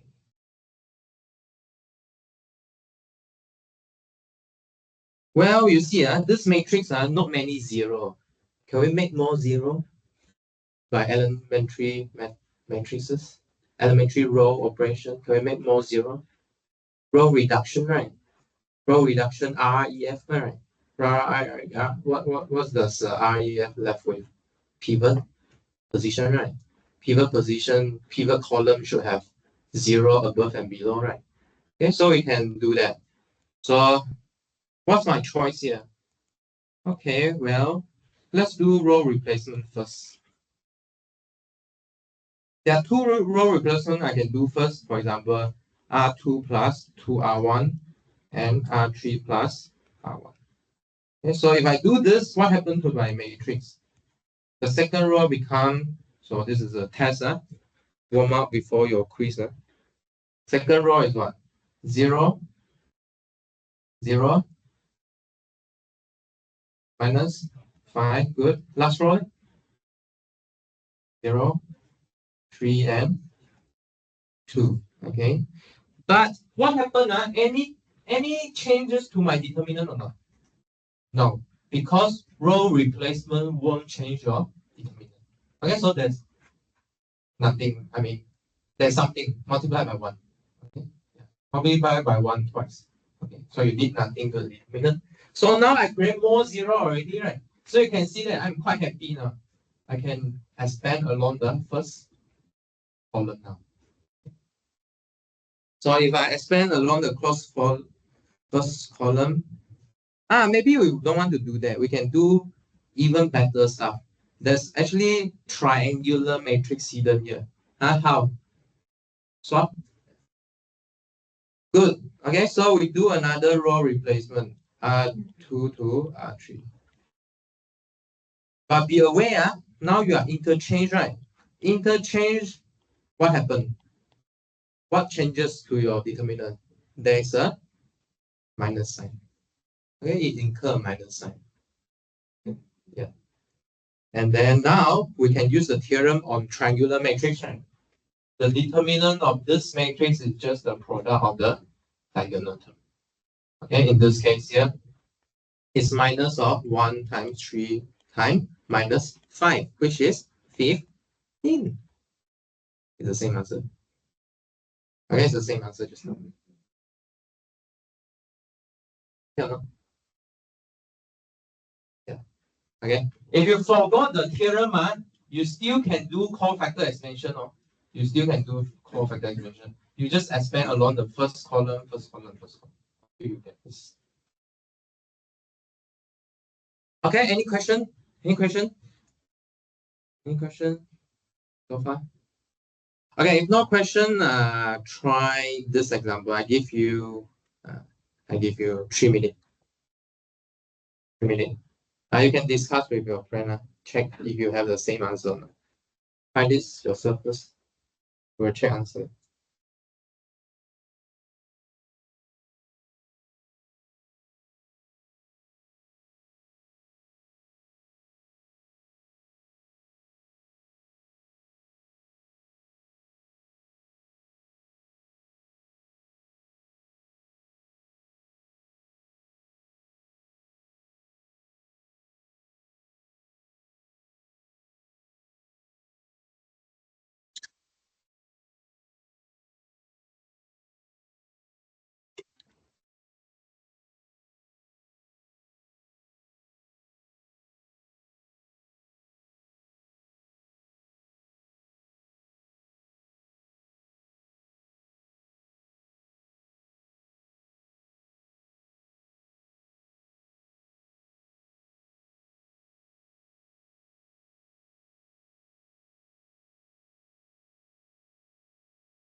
If you happen to know any one of your friends is not here yet, please call him now to come and take quiz.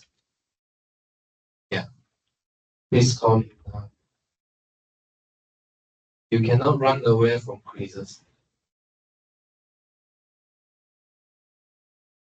Please call him and or her.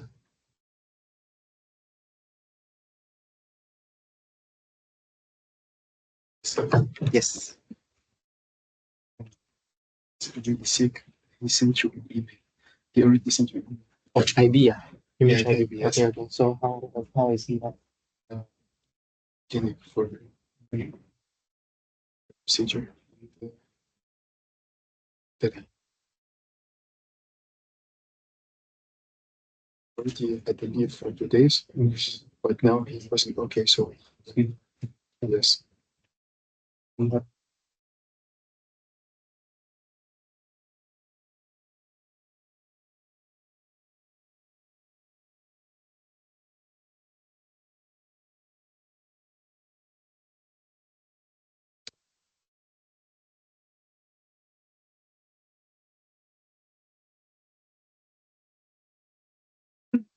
Okay, so the idea is to make it as closer to RREF as possible, right? So that you have more zero inside your matrix. Then you can start do your core factor expansion. All done yet? Anyone done? Done? Okay, so some of you done. Okay, let's see what I do here. Do you guys get negative 36? Negative 36. Is it negative 36? Anyone get answer? What answer you get? You get the answer? 15. 15? Not the previous question, no. It's a different question, 4 by 4 case. What answer you get? Anyone? Negative 36, okay. So what I do first is I change row 1 to row 4. I'm almost like doing REF already, okay. And then I do a bunch of replacement to get the first pivot column up, okay. After I get this pivot column right, then I do core factor expansion. Okay, expansion along this first row. So I get this minor here. And then until this minor, I straight away compute already. I straight away compute along the last row. you can do the first column also. I do the last row. So the last row have a sign matrix plus minus plus. So I get a minus and plus. Then in the end I get negative 36. Okay. So it's okay that you you use a different row and row replacement or expansion, but you should check that you get the same answer. Then negative 36.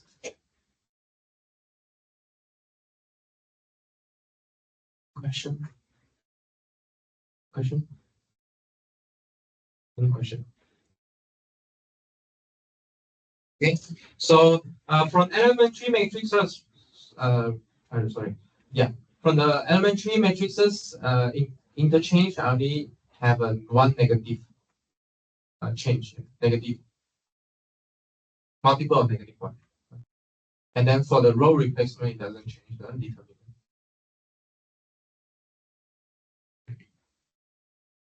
Okay, so far, so good. Can follow? A question? Edward, you okay on that? You get negative 70 something. Oh, 72. Okay. Okay. Yeah. Try and check. How about the rest? Okay or not? Okay. Yeah. Okay. Good. Okay. Next part. What's the uses of computing determinant? This will come up in your exam. So, a square matrix is invertible if only if determinant A is non-zero. Okay. Meaning what? If you want to know that whether a matrix is invertible or not, has inverse or not, you don't necessarily need to find the inverse. Okay. Instead, you can go and compute this determinant. Compute this number. If this number is non-zero, then it is invertible. Okay. So, what's the idea? What's the idea? I want to quickly talk about this idea. It's not in your exam, but I want to tell you this idea. It's not very hard to understand. Okay. So, if a square matrix is invertible, right? Meaning what? Remember from last time, the one way to get your A inverse is what? To take the product of all the elementary matrix. Okay, that will reduce it to identity. But just now we just say that determinant of this whole bunch of product is what? I can split it up from A. So I can write there's a multiplicative property here.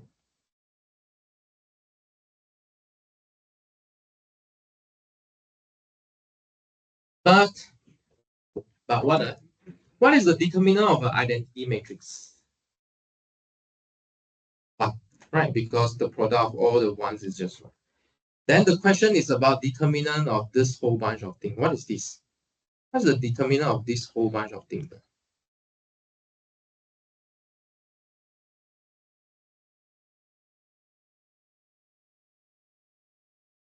You reckon?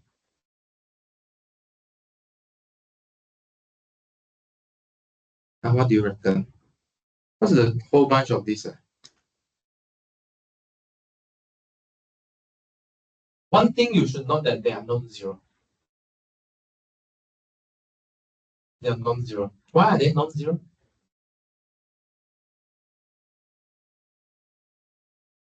So you should think that determinant of EI is equal to what? Determinant of EI times an identity.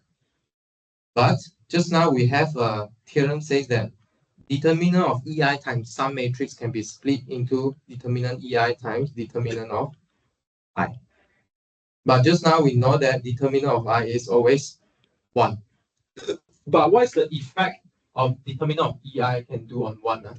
Either multiply by 1, either minus 1, either multiply by R. So all of them for all the cases. So for all the cases here, for what are the cases here? Either you get 1, either you get minus 1, either you get R. So for all the cases here, they are non-zero.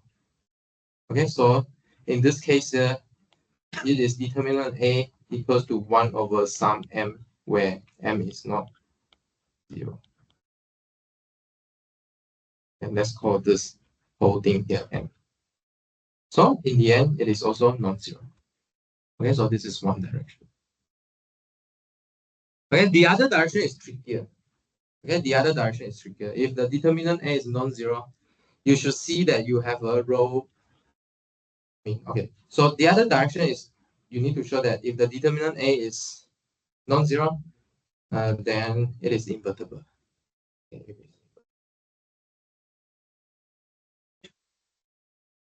So the other direction is trickier. Determinant of A non-zero implies A is invertible.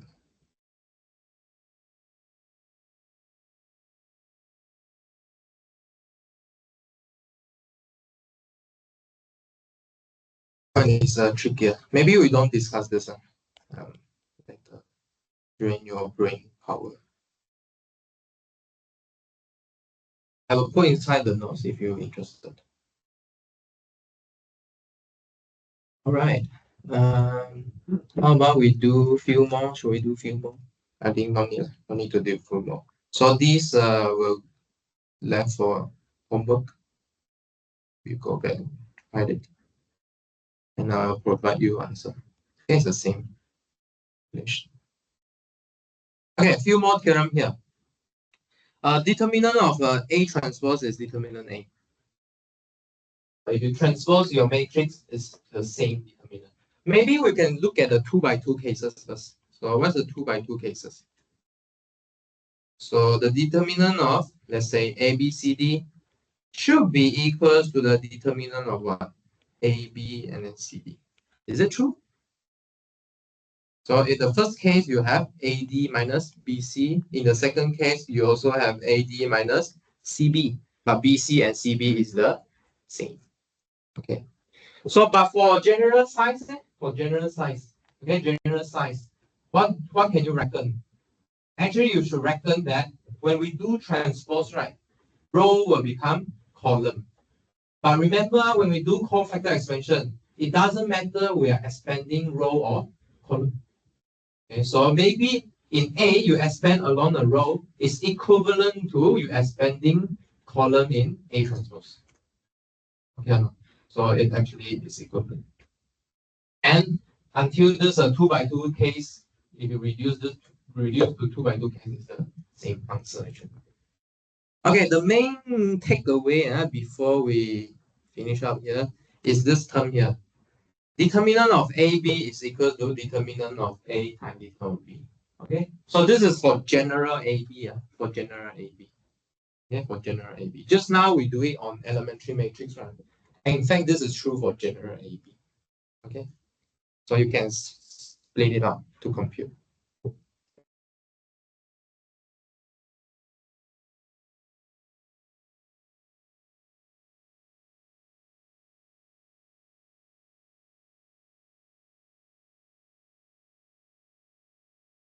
So how about before we can we not take a break until before quiz?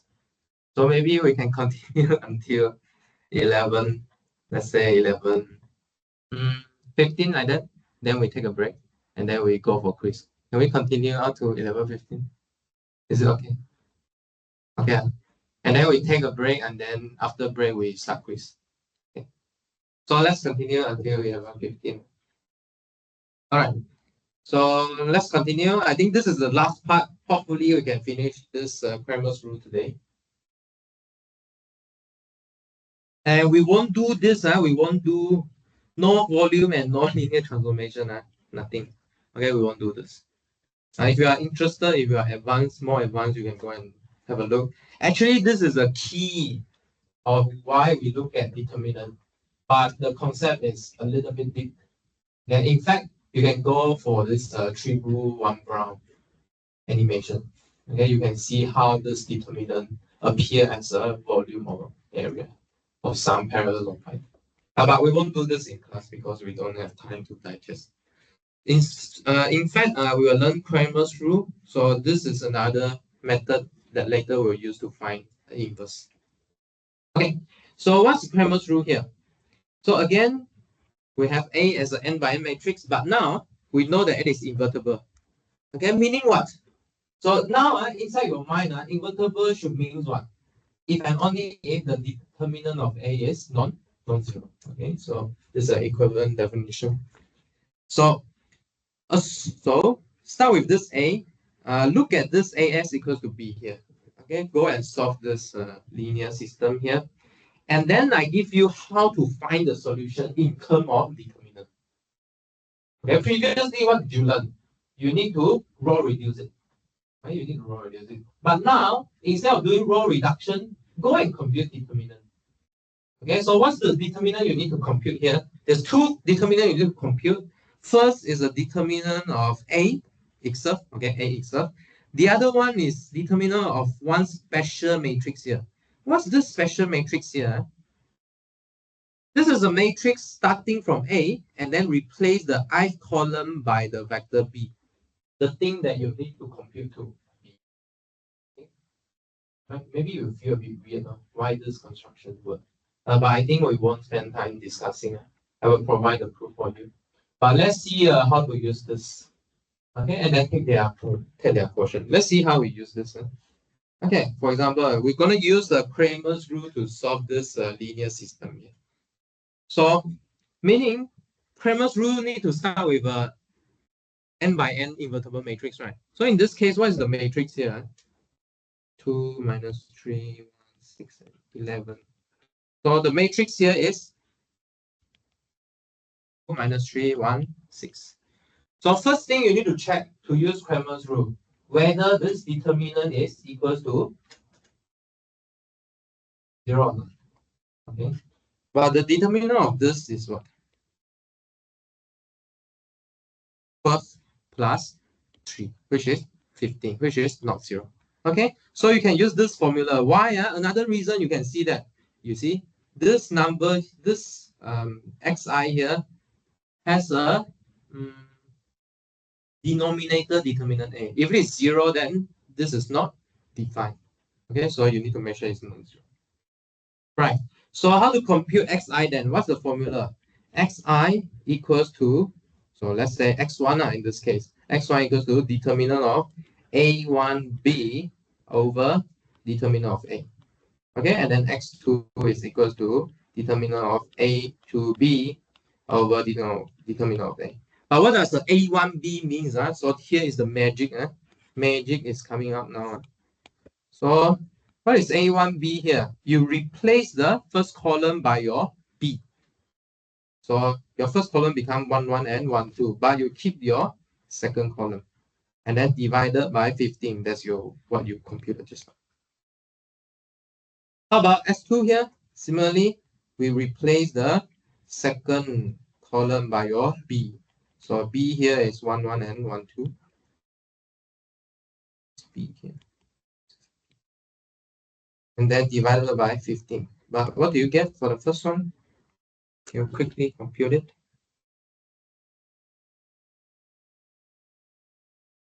Quickly compute it. 66 plus 36 over 15, which is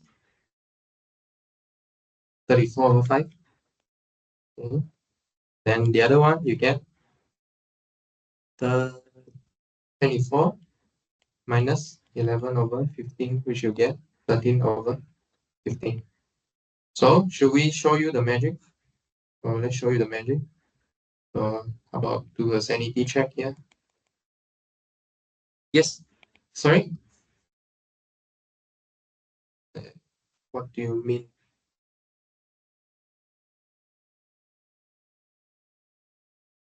$66 plus 36. Sure. Yes. Yeah. I'm just doing simplification here. Yeah, plus, correct. Correct, is plus. Yeah. This is after simplifying. So let's check whether this solution is correct or not. 2 times 34 over 5 minus 3 times 13 over 15. What do you get here? 68 of 5 minus 39 over 15, which is what? So we made the denominator the same. 3, 8, 24, and then 6, 3, 18, so 204. 15 minus 39 over 15, what do you get? 5, and then 6, and then 1. So you should get 11. Okay, similarly, you can check for the second part. Yes.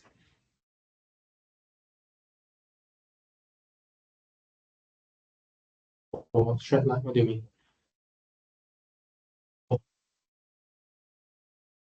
Where is it?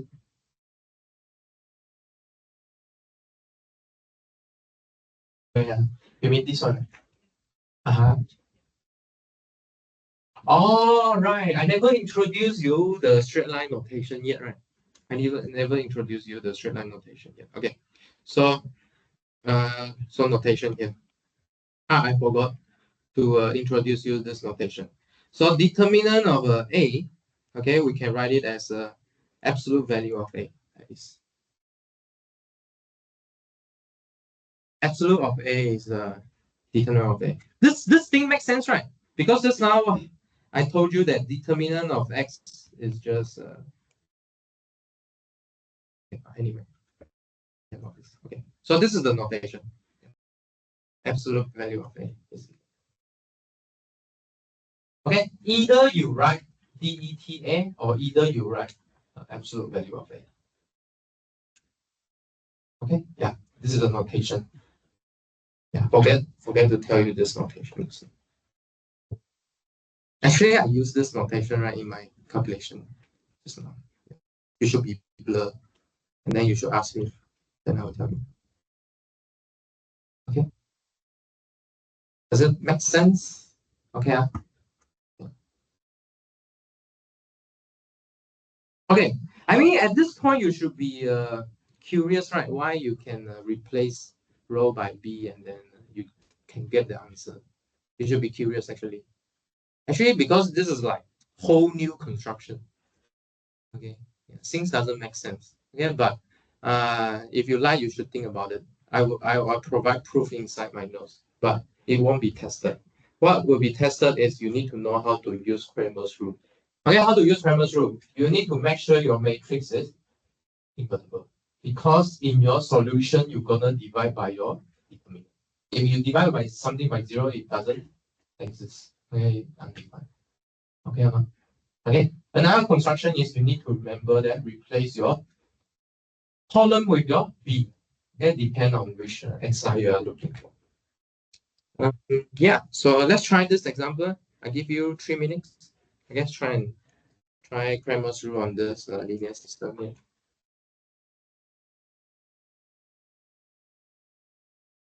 See if you can read out the matrix.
Okay, so let's check.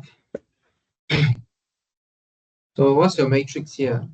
So you get a 2, minus 3, 5, 1, 6, minus 2, 3, 0, minus 4. Yeah, so this is the matrix we care about. And what's your B here? So your B here is 11 minus 2 minus 32. Okay.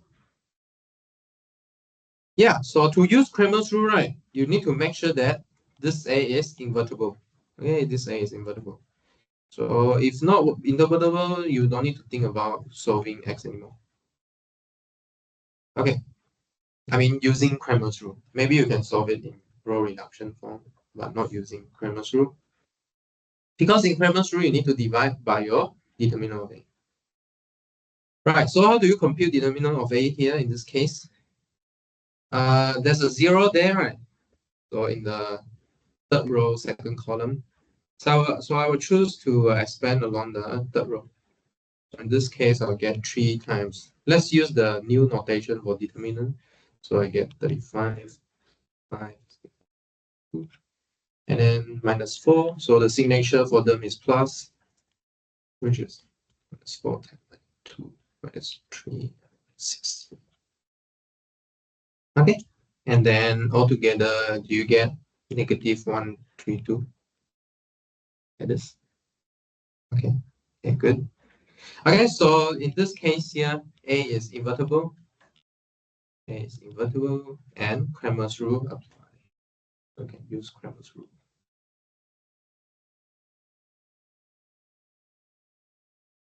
Right, so we get what is x1, what is x2, what is x3 now. So x1 should be the determinant of the first. So the notation here is the first column replaced by B. So A1B, the notation here. And then x2 is the determinant of A2B. So the second column replaced by B. And A3 should be the third column replaced by E. Okay, so if you write all of them out, so how does it look like? So x1 should be the determinant of 11 minus 2 negative 32, which is your B, and then you keep the A divided by the determinant that you found just now. And then how about A to B? Your B vector go to the second column, and then you keep your matrix A intake for the other term. And divide again by the same determinant of A. Similarly for S3, you replace the last row by your, last column by your E.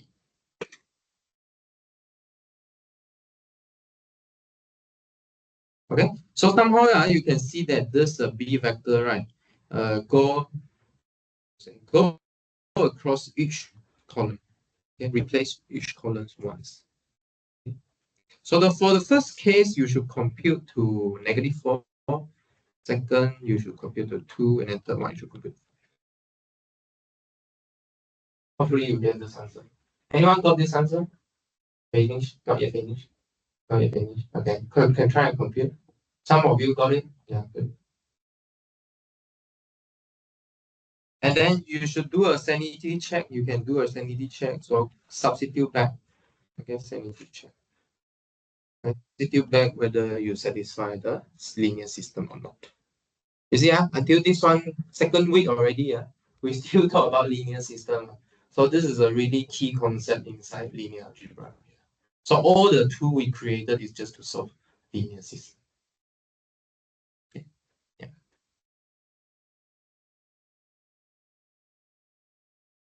Okay. So before we finish up, the last thing, okay, very last thing we're gonna do here is this inverse. Okay, how to give a general formula for an inverse using this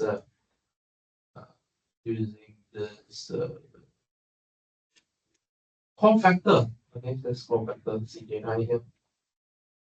Or the adjoint, what we call adjoint matrix here.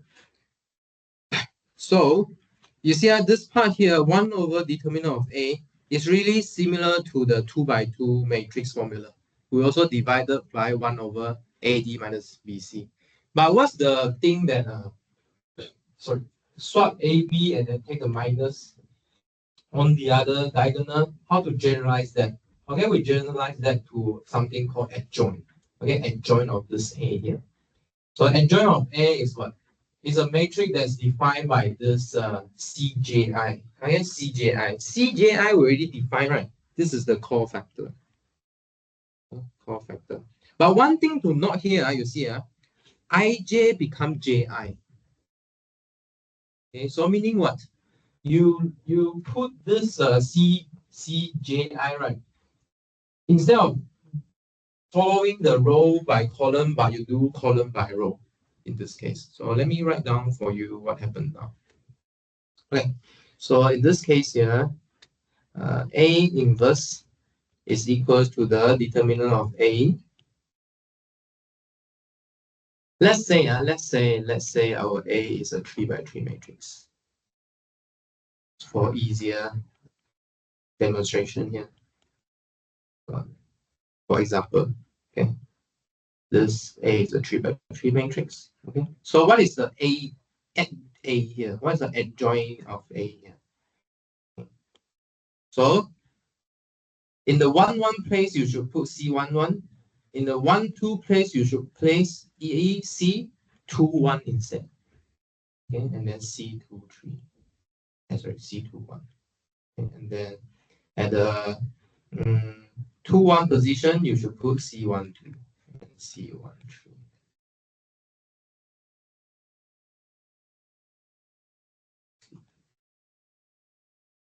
It's 3, right? So here 3, 2, 3. Yeah. So there's some subtlety here. Usually we label the term like across the row is 1, 1, 1, 2, and 1, 3, right? But now the exact term that we want to put in on C about this core factor here is you need to swap this two. Okay. So a different convention, this is by definition. I mean, we need to prove actually, but we don't care. Okay, so there's a swap, right? Okay, so this is a swap from here. So if you're wondering what am I talking about, this is a transpose of this core factor matrix here. C11, C12, C13, C21.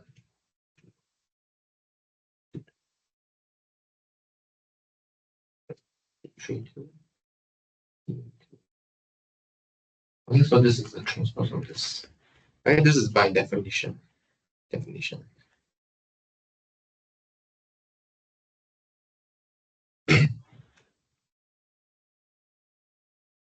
Okay, so let's see how we use this. Okay, so let's try and find the matrix of this. So actually, I teach you how to find matrix of n by n matrix before, right? So what's the method we learned before? What's the method we learned before? We set up the AI augmented matrix, right? Okay, and then we do row reduction until you get I of something. Okay, and then that something is your inverse. Okay, actually, that something is what? It's a product of elementary matrix because we are doing row reduction. Okay, so this is actually a product of elementary matrix. But now we're going to use this core factor method, the adjoint method. Okay, so in this case here, what do we need to find in this case? So already write down, right? So you need to find, wow, 9 term here. So you need to find the 9 term here plus the determinant. Okay, so you need to find this 9 term here. Did we compute the determinant yet? Not yet, right? So in this case, not yet. Okay, let's quickly do that. If the determinant is 0, you don't need to find inverse anymore because this is not invertible. Okay, so you should use the determinant to check whether this is invertible or not. So determinant of this matrix, how to solve it? There's no 0 here. No nice row or column that you can pick. So what to do? Or reduce it, no? Okay, do row replacement, find your pivot, Okay, so for example, what I can do is I take row 2 minus half row 1, and then row 3 minus half row 2 to get the first pivot column out. So maybe I do this. If you like, you don't need to copy first. I would like to go fast now because I want to tell you what's the method, and then you can verify the calculation later. And next, you expand along the first column here, 2 times the minor. So the minor here is on the right below. Okay. And then you just do the AD minus BC business, and you should get 14. Okay. Please verify the calculation later. Follow the step first, see if you know what we're gonna have to. Right, so we see that it is invertible. It should have a inverse. So we go use this adjoint method, okay, to find the inverse. 1 over determinant of A of something. So this is really similar to the 2 by 2 cases where you are dividing by the determinant of A. And then you should verify that. Okay, you should verify that. Use this formula on the 2 by 2 case. You also get the minus from BC. Okay, you should verify that. Okay, maybe we do it next time, but now I'm going to show you how to use this formula first. So how to find all these Cij? Remember the formula? Core factor will include signature and the determinant of a minor. Okay, so C11 is what in particular? Minus 1 to the 1 plus 1. This is how I get the 1 plus 1. And then the determinant of A11. Okay, and then C12, for example. So C12 maybe right here is equals to the minus 1 to the 1 plus 2 times determinant of A12. Okay, so where do you get this A12, A11 from? So you go back to your matrix A, okay, and then look for the minor. In this case here, minus 1 to the 2 determinant of what's your minor of A11 here? Minus 1, 1, 4, and minus 2, like this. Okay, and then you solve it for 9 of them. Okay, maybe you will think that, oh, this is very tedious, but if you give to a computer, they're doing really fast for you.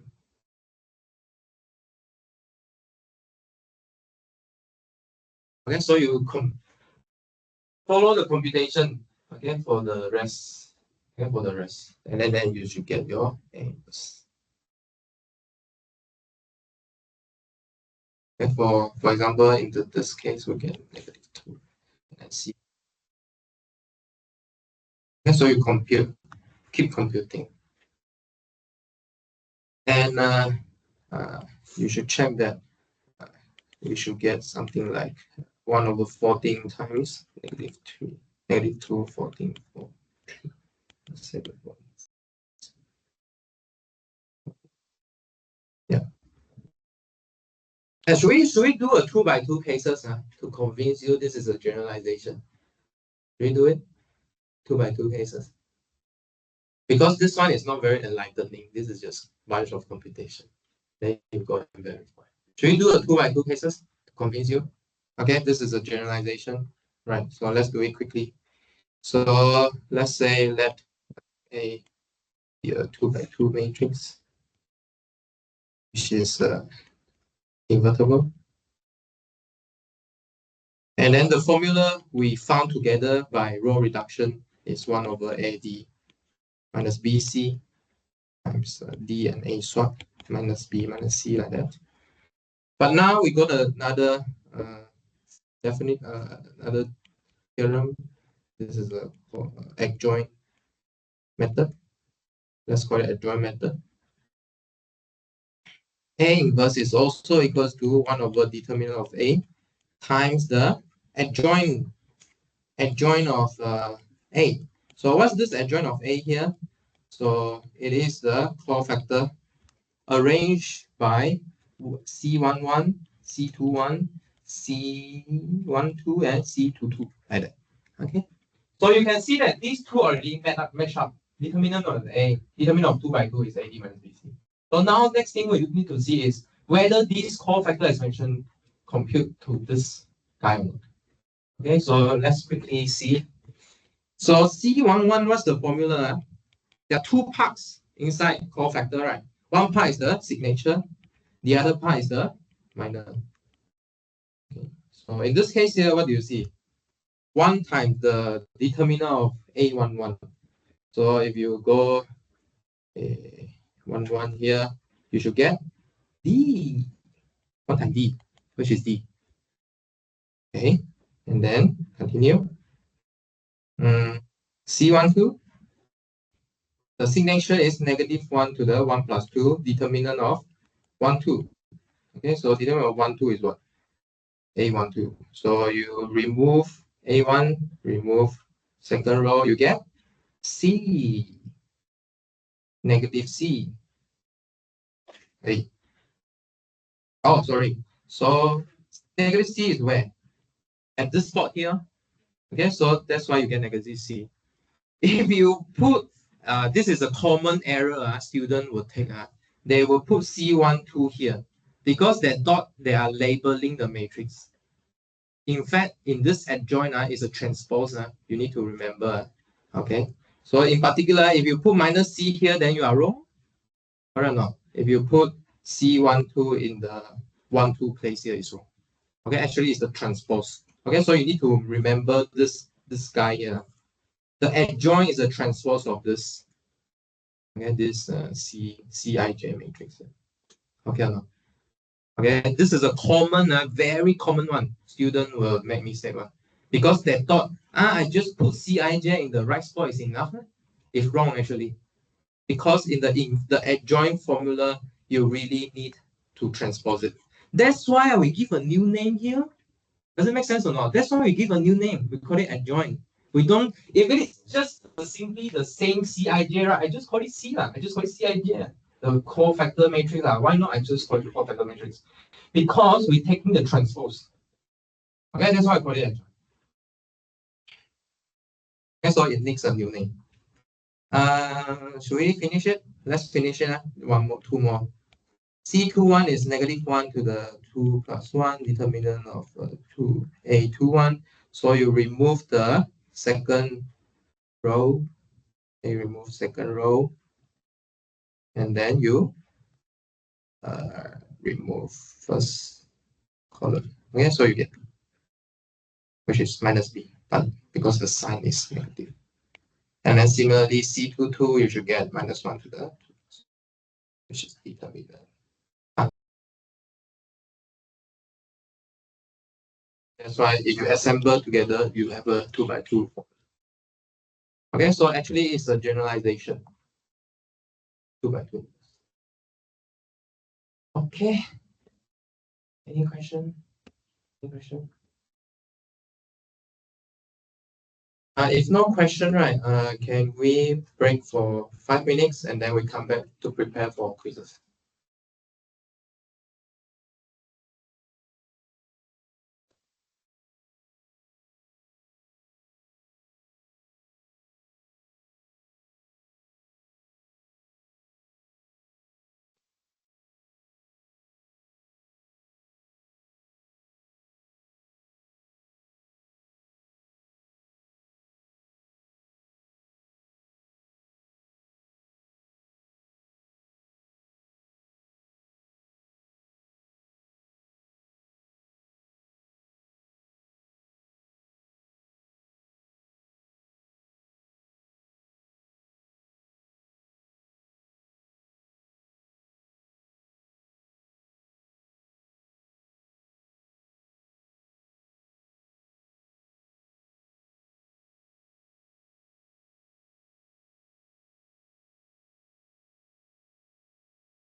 If you can, right, can you make your role more apparent according to role? Later we can collect paper easier.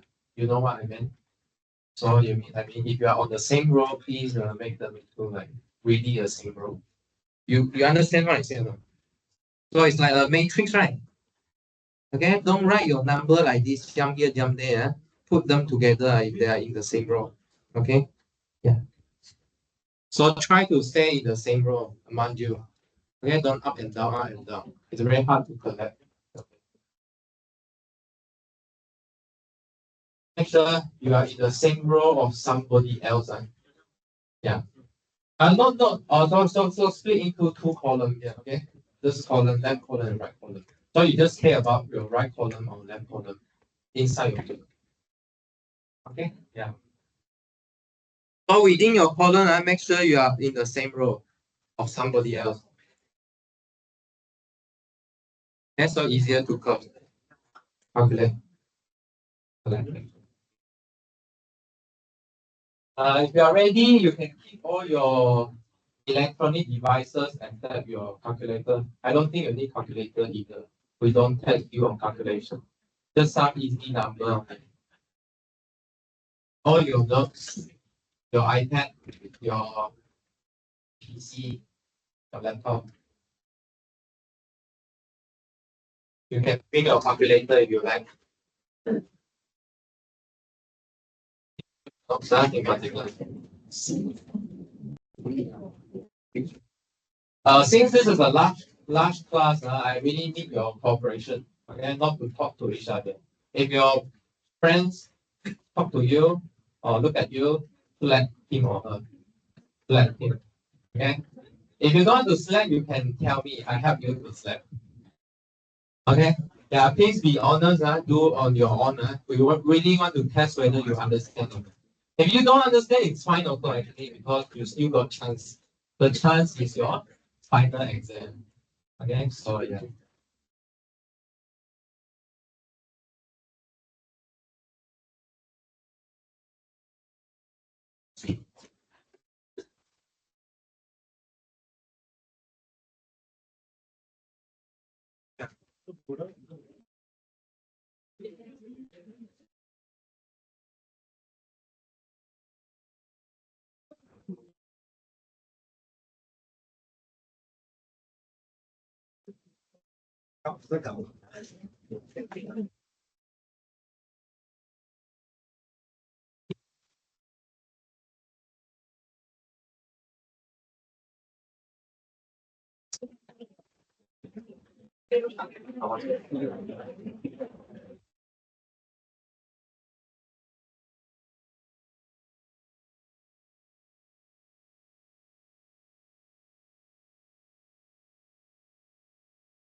Maybe we wait one more guy to come back. One more guy.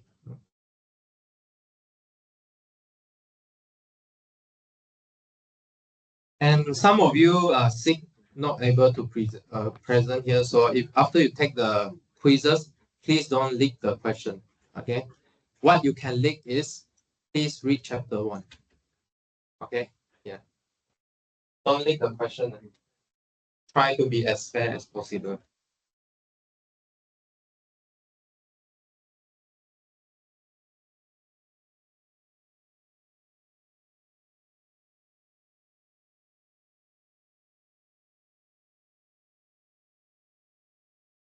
Okay, so along this I, right, I want the rightmost of the left and the leftmost of the right person to count how many person in your row. Okay, later you come and collect your paper. And then after the quizzes, please help me collect from them also. And on. You take care of one row is enough. Okay, so this part of people, you need to count how many in your row. Again, this part of your people, count how many person in your row. And then later you collect the same paper back. Okay. Okay, yeah, Southman is back. Okay, so Southman, you need to count how many people in your row. Okay, so everyone now come and collect the number for your row, the quizzes for your row. Yeah, you can come now. Once you get your quiz, you can start. No need to rush, we got time on. Enough time for you. And it should be enough space for you. Yeah, if you write too many, then something must be wrong.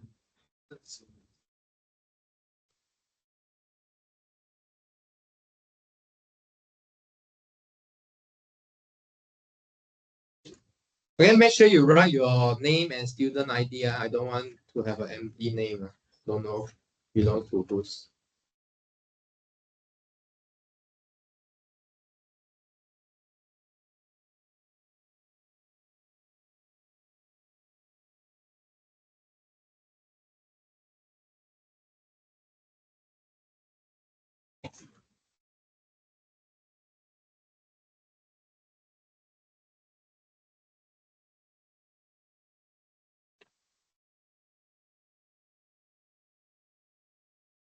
So you still have other quizzes, right? Yeah, sure. Okay. The last step. Yeah. 4 billion. Okay. Thank you. So basically every week, quiz.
So the ending time will be 11:50.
Do you need more time?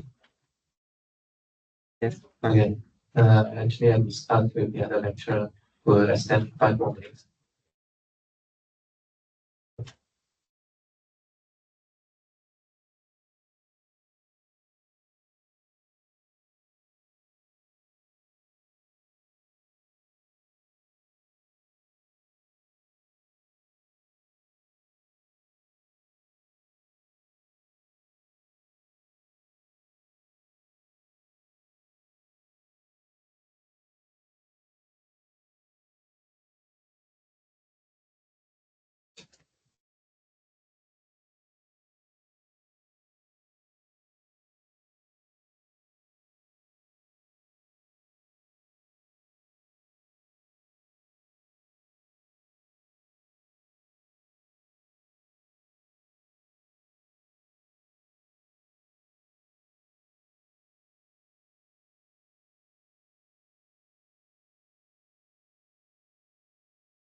Okay. Please clean out your solution. Check that your name, ID.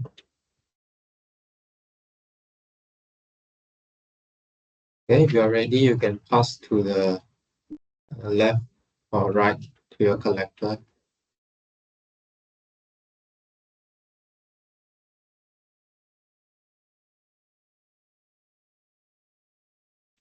Yeah, 1 more minute now. Clean out everything.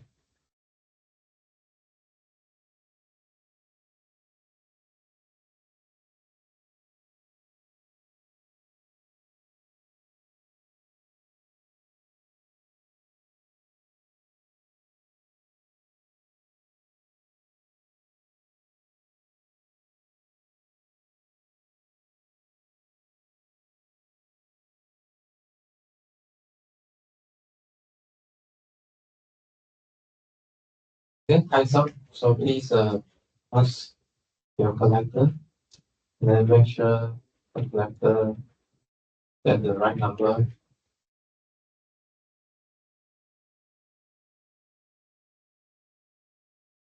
Yeah, please open up your quiz.